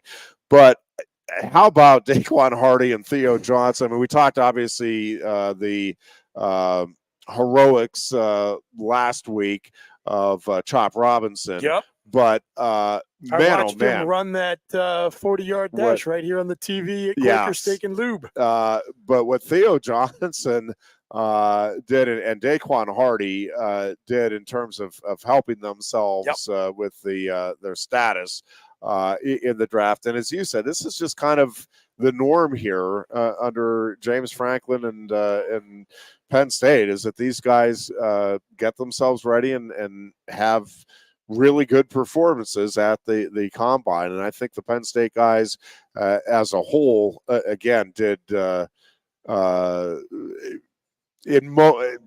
a couple of exceptions. One exception, I think, notably, but I think for the most part, nobody hurt themselves. And I think, a few of them probably substantially helped themselves in where they'll go. Theo and Daquan definitely moved up draft boards based on what they did. Kalen King is the exception you were talking about. Yes, I think he dropped. He was dropping already. He probably hurt his status with the year he had, which again, I am now hearing, like, to listen to people talk about the season that Kalen King had now, you would have thought that guy was getting torched on the regular. And the point is, he actually had a very, very solid season. He had a good year. It just didn't live up to the hype and expectation of the preseason. And again, of course, in the one moment he was in the spotlight, he happened to be matched up against Marvin Harrison Jr., who cooked him all day. I mean, to be fair, he had the worst performance of his career at the moment when it mattered most for him and for the program. So I'm not excusing that. But,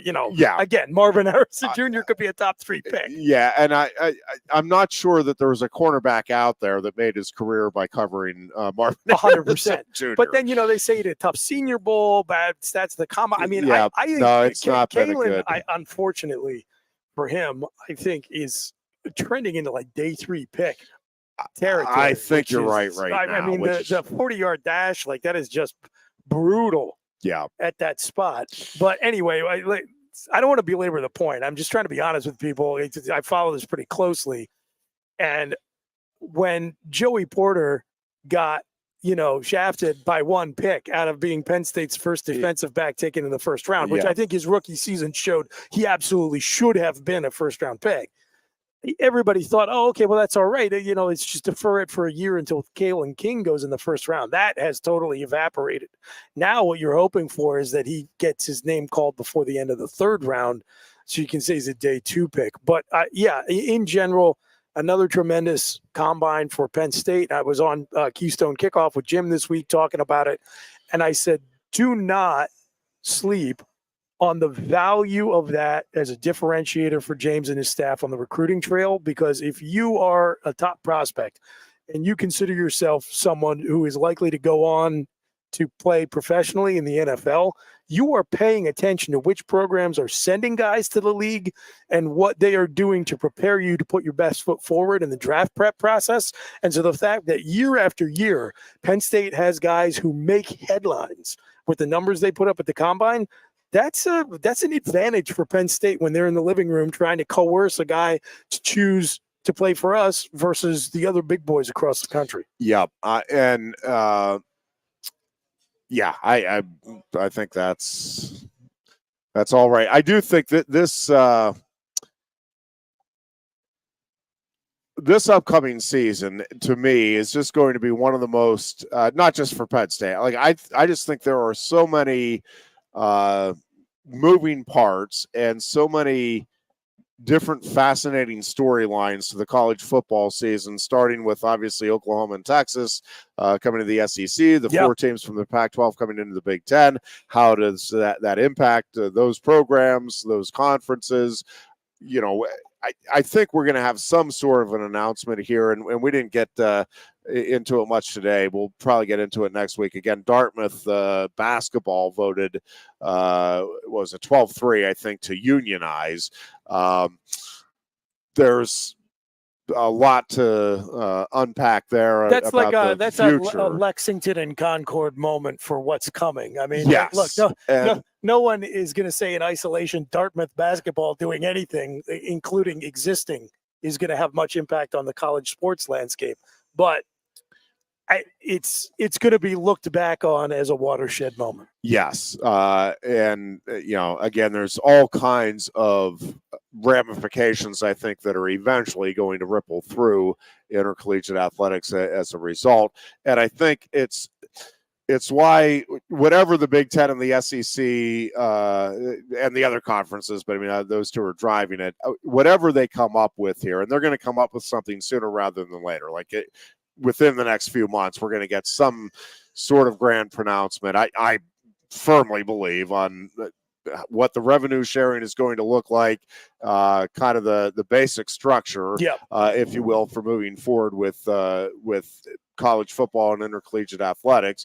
And then again, that's going to have major ripple effects, regardless of how and what is decided, and how it all works. It's going to have tremendous implications throughout college sports, and for that matter, throughout, you know, high school sports, youth sports. Like there's all kinds of things coming down the road, and you know, hopefully some positive. I think some that'll, you know, be tough for some folks to get their head around about how this is going to look moving forward. But again, I may delve into that a little more next week. You know, since you brought it up, you talked about this being a season of intrigue, like new teams and new conferences, 12-team playoff, etc. Let me just throw out another one I saw the other day that, I mean, I'm very excited for this now. For sure, there's going to be a spotlight on Alabama because of the coaching change. Yep. If you look at Alabama's schedule, it is absolutely brutal. I have not looked. It is brutal. I'm going to have to take a look. And so for one thing, they're playing Georgia in the regular season, which is like that happens like about as often as Haley's Comet comes around. And so when I just think about how much grace is Kalen DeBoer going to get? Like going when he was hired, I thought, well, you know, I said, I feel like a 2-loss Alabama team for sure gets grace from the committee that is picking these at-large bids for the playoffs. So, you know, you can still stub your toe a couple of times and you get into the playoffs, and I think the fans down there will be forgiving and understanding if there's a little bit of a bump in the road. But if you look at Alabama's schedule, and I know you're pulling it up now. I am. Now I'm curious. Just take a look at it there. Like getting through that slate with only 2 losses is going to be no picnic. Yeah, you are correct. Even in the non-conference, they have a trip to Wisconsin. Yeah. The third game of the season. And again, if this were Nick September Saban's 14th. Alabama, you'd be like, oh, yeah, sure, Laffer, of course. Like, of course they're going to win at Camp Randall. But for a first-year coach, Yeah, in that environment, it's yeah, crazier Wisconsin's things going have to be all happened. kinds of obviously fired up for it. And, Absolutely. yeah. Absolutely. yeah, and then their first SEC game is Georgia. Now, there's a bye week between Wisconsin and Georgia, Right. but those are successive games on the schedule. Listen, you don't think Kirby Smart in his first opportunity doesn't want to pound the tar out of Kalen DeBoer, and he gets a chance to do it in the regular season? I mean, Yes. right out of the gate, you lose that one, your first conference game to Georgia, and all of a sudden the fans are getting really mad. You better hope you beat Wisconsin 2 weeks prior. Yeah. I mean, can you imagine? Oh, no, Can you that would be imagine? rough. Like it's like I'm like the Joker in Dark Knight, man. I just want to watch the world burn.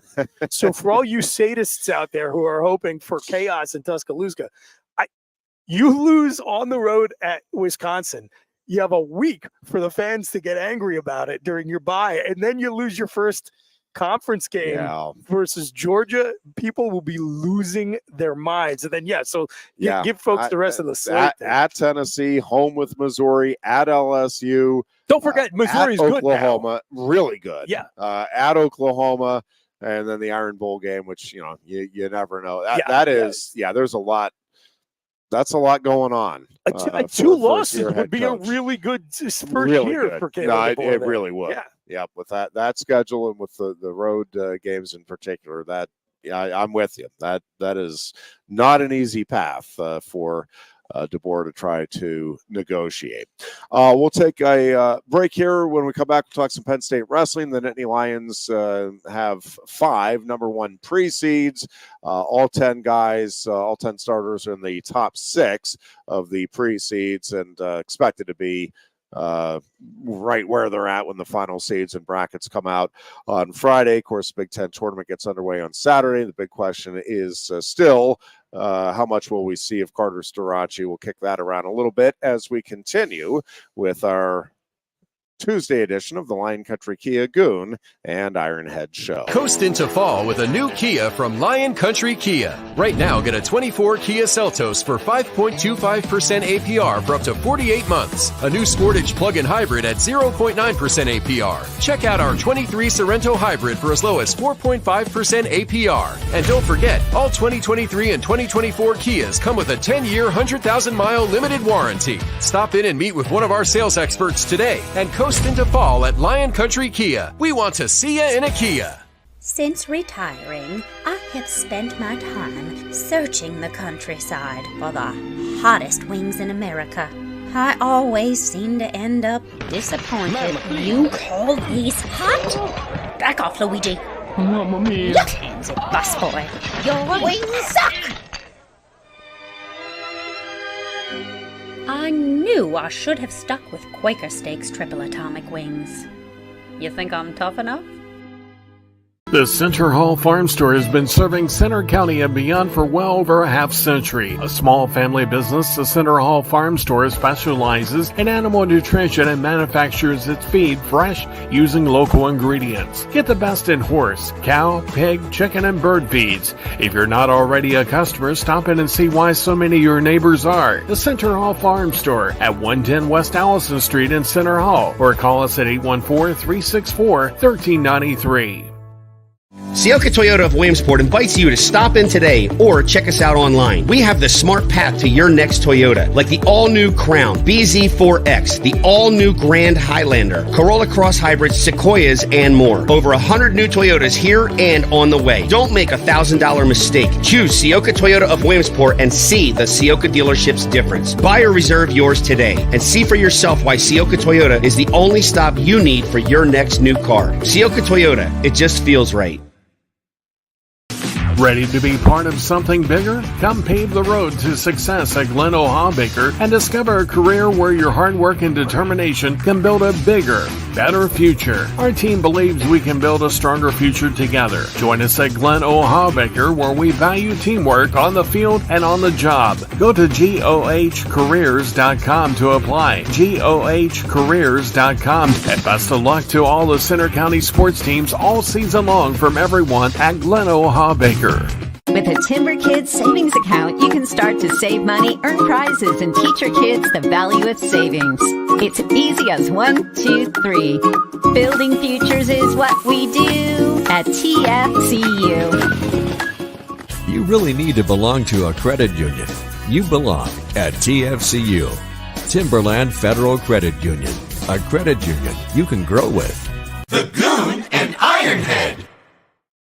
And we welcome you back into the Lion Country Kia Goon and Ironhead show here on a Tuesday afternoon. Again, no show this Thursday. We're all out of town. We've got high school wrestling coverage on Sports Radio 98.7 The Fox, and so you get a break from our ugly mugs for a full week. And we'll be back. My gosh, we're going to have a lot to talk about next Tuesday. Yeah. Coming off another very, very busy weekend on the high school and college front. Again, just real quickly on the Sports Radio 98.7 The Fox front, we'll begin our coverage of the PIAA State Wrestling Championships on Thursday at 9 a.m. And we'll have complete coverage throughout the weekend with Todd Norm and Jim Brown, and looking forward to it. A lot of really intriguing matchups, potential matchups, I guess I should say, and 15 Center County boys, 5 Center County girls will be among those competing at the state championships. Also, State College boys basketball is in the PIAA 6A tournament, and we'll actually have a home game against Mount Lebanon. That'll be a 3 o'clock tip-off on Saturday at the State High North Gym. And the St. Joseph's girls basketball team is in the single A tournament.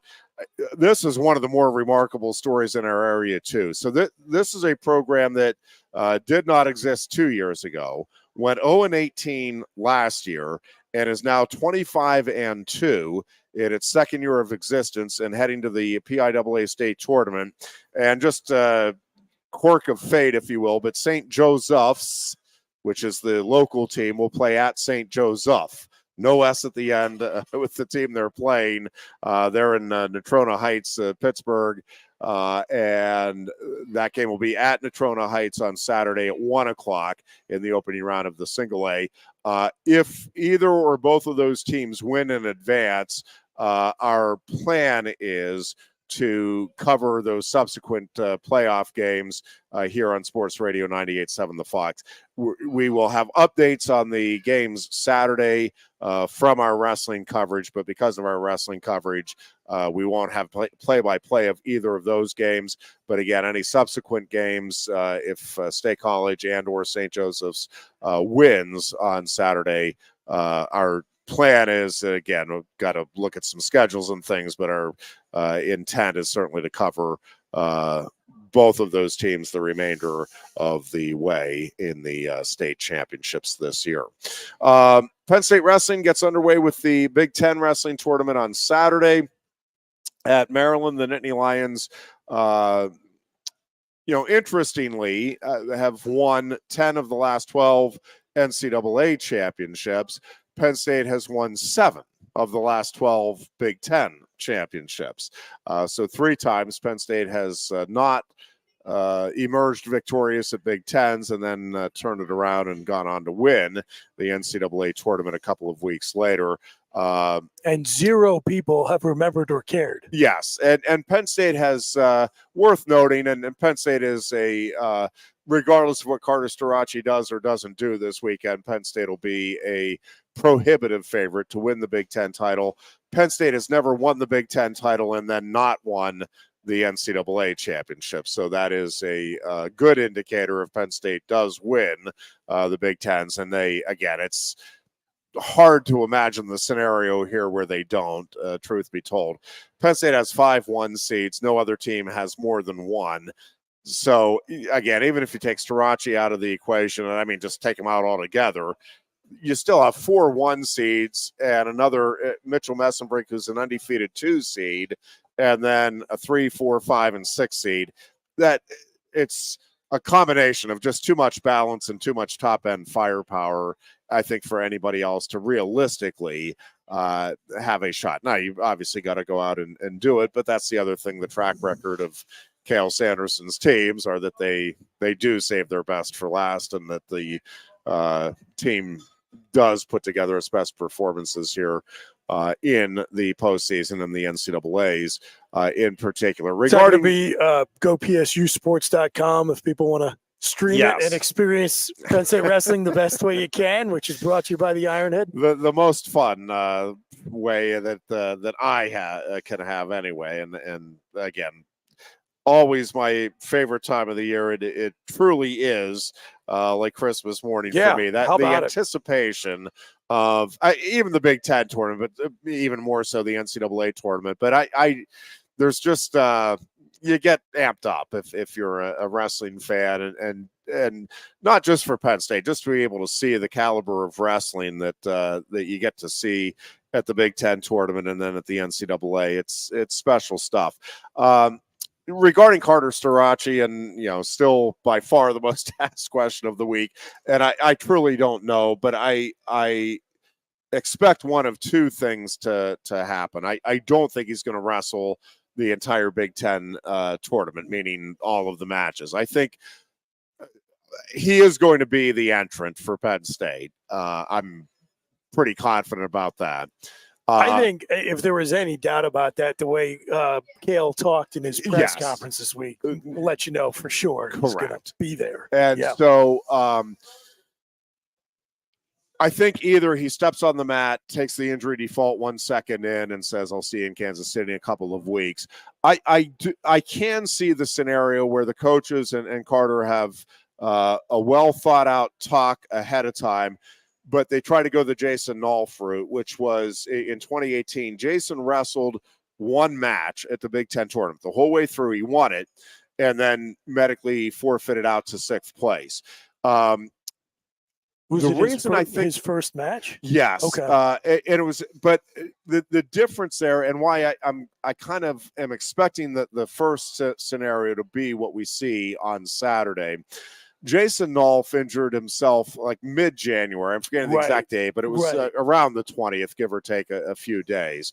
And so he had been working in the room, and I mean, they really had a whole plan developed for, all right, you need to protect the knee. Let's see how you do with it in this one match in the Big Ten tournament. We want you to get a feel. Yeah, I can see them doing that with Carter, but again, it's only been less than 2 weeks from when he sustained the injury to the Big Ten tournament's first match, 13 days. And so part of it's going to depend on how the knee is feeling. And again, obviously advice of the medical staff and everything like that. I could see them again. Hey, let's get you a match so you get a feel for, all right, in live competition, this is what this feels like. This is what you need to do. Yeah. There is some danger there, obviously, that you can re-aggravate the injury. I think the clear conversation would be, listen, if we do this, Carter, like, you cannot put yourself in any jeopardy. And the second it feels like you might be, not the second you feel pain, the second you're like, oh, he might be getting to my leg. It's, whoop, I can't continue. I'm done. Yep. Like, you got to stop the action before anything could happen. And that has to be obviously clearly understood by all involved. But I could see, again, depending on how the knee is feeling and what the chances are of aggravating or adding to the injury, if those chances aren't great and the knee is feeling okay, I can't really, I mean, it's certainly possible that he could go out and wrestle more than a match. That would surprise me greatly. I think the emphasis obviously is on the NCAAs. I could see him wrestling a match just to try to get, okay, this is what it feels like. these are some adjustments now, talking with the coaches. This is what I was feeling out there. How do I, block it off? Those types of things. I can see him. All right, let's try to get a live match. The one danger with that is looking at the bracket. If it does lay out as it currently is, he could face DJ Washington in that quarterfinal matchup. Washington handed Carter one of his only 2 collegiate losses. Carter has since handled him easily, but Washington is an athletic kid, and there is some history there. I think there is a little bad blood, and I wonder if, from Penn State's perspective, it's like, why risk this guy trying to? And I'm not making any accusations about DJ Washington. I'm not.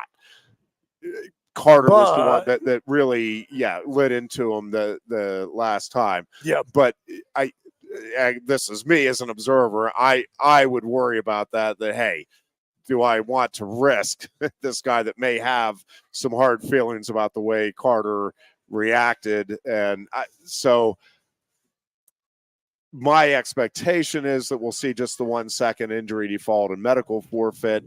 But I could see, again, a scenario where, hey, let's get a match under our belt, and then, go back to work and make any adjustments between now and then being the NCAA tournament.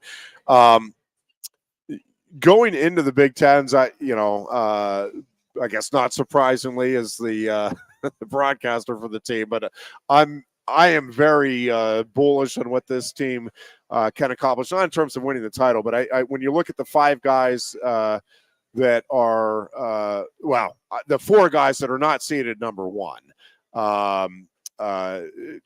and not undefeated. So Messenbrink obviously can get to the finals and win it. That's not going to surprise anybody. He and Hamady, I think will be in the finals. I think that is a loaded weight class. 165 is ridiculously deep. When a guy like Cameron Amin is the number 6 seed in your conference tournament, that's a guy that's finished 5th at the NCAA tournament before.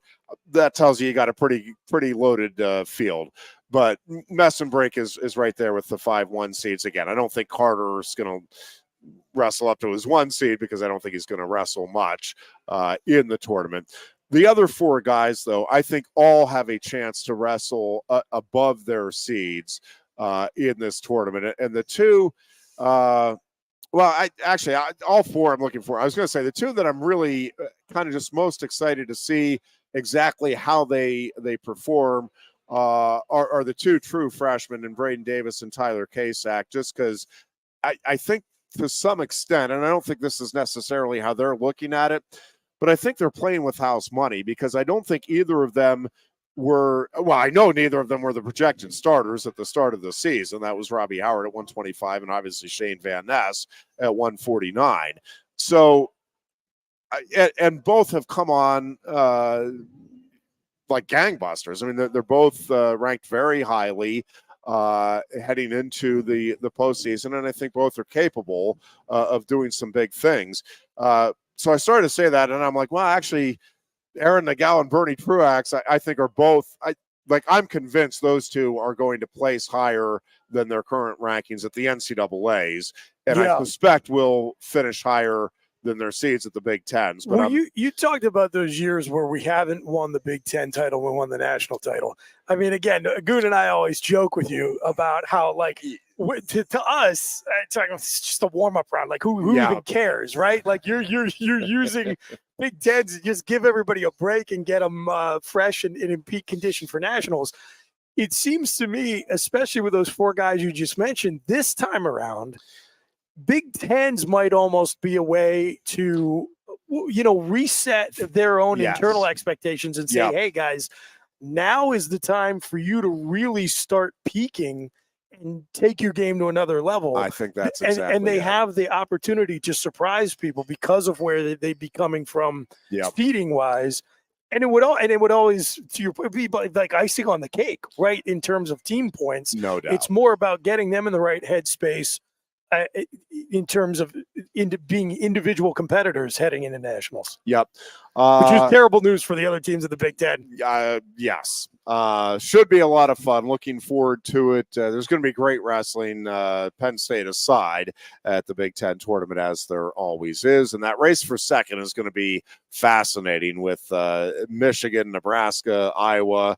And I think, Ohio State is a team that could sneak in there. Minnesota is a team that could sneak in there into that top four, So it's going to be a lot of fun. We will be back again. No show Thursday. We will be back next Tuesday, a week from today, with our newest edition of the Lion Country Kia Goon and Ironhead show. Until then, be good and be safe and go. Coast into fall with a new Kia from Lion Country Kia. Right now, get a 24 Kia Seltos for 5.25% APR for up to 48 months. A new Sportage plug-in hybrid at 0.9% APR. Check out our 23 Sorrento hybrid for as low as 4.5% APR. And don't forget, all 2023 and 2024 Kias come with a 10-year, 100,000-mile limited warranty. Stop in and meet with one of our sales experts today and coast into fall at Lion Country Kia. We want to see you in a Kia. Since retiring, I have spent my time searching the countryside for the hottest wings in America. I always seem to end up disappointed. You call these hot? Back off, Luigi. Mamma mia. Your hands it, busboy. Your wings suck. I knew I should have stuck with Quaker Steak's triple atomic wings. You think I'm tough enough? The Center Hall Farm Store has been serving Center County and beyond for well over a half-century. A small family business, the Center Hall Farm Store specializes in animal nutrition and manufactures its feed fresh using local ingredients. Get the best in horse, cow, pig, chicken, and bird feeds. If you're not already a customer, stop in and see why so many of your neighbors are. The Center Hall Farm Store at 110 West Allison Street in Center Hall, or call us at 814-364-1393. Sioka Toyota of Williamsport invites you to stop in today or check us out online. We have the smart path to your next Toyota, like the all-new Crown, BZ4X, the all-new Grand Highlander, Corolla Cross Hybrids, Sequoias, and more. Over 100 new Toyotas here and on the way. Don't make a $1,000 mistake. Choose Sioka Toyota of Williamsport and see the Sioka dealership's difference. Buy or reserve yours today and see for yourself why Sioka Toyota is the only stop you need for your next new car. Sioka Toyota, it just feels right. Ready to be part of something bigger? Come pave the road to success at Glen O'Habaker and discover a career where your hard work and determination can build a bigger, better future. Our team believes we can build a stronger future together. Join us at Glen O'Habaker, where we value teamwork on the field and on the job. Go to GOHcareers.com to apply. GOHcareers.com. And best of luck to all the Center County sports teams all season long from everyone at Glen O'Habaker. With a Timber Kids savings account, you can start to save money, earn prizes, and teach your kids the value of savings. It's easy as 1, 2, 3. Building futures is what we do at TFCU. You really need to belong to a credit union. You belong at TFCU, Timberland Federal Credit Union, a credit union you can grow with. The Goon and Ironhead.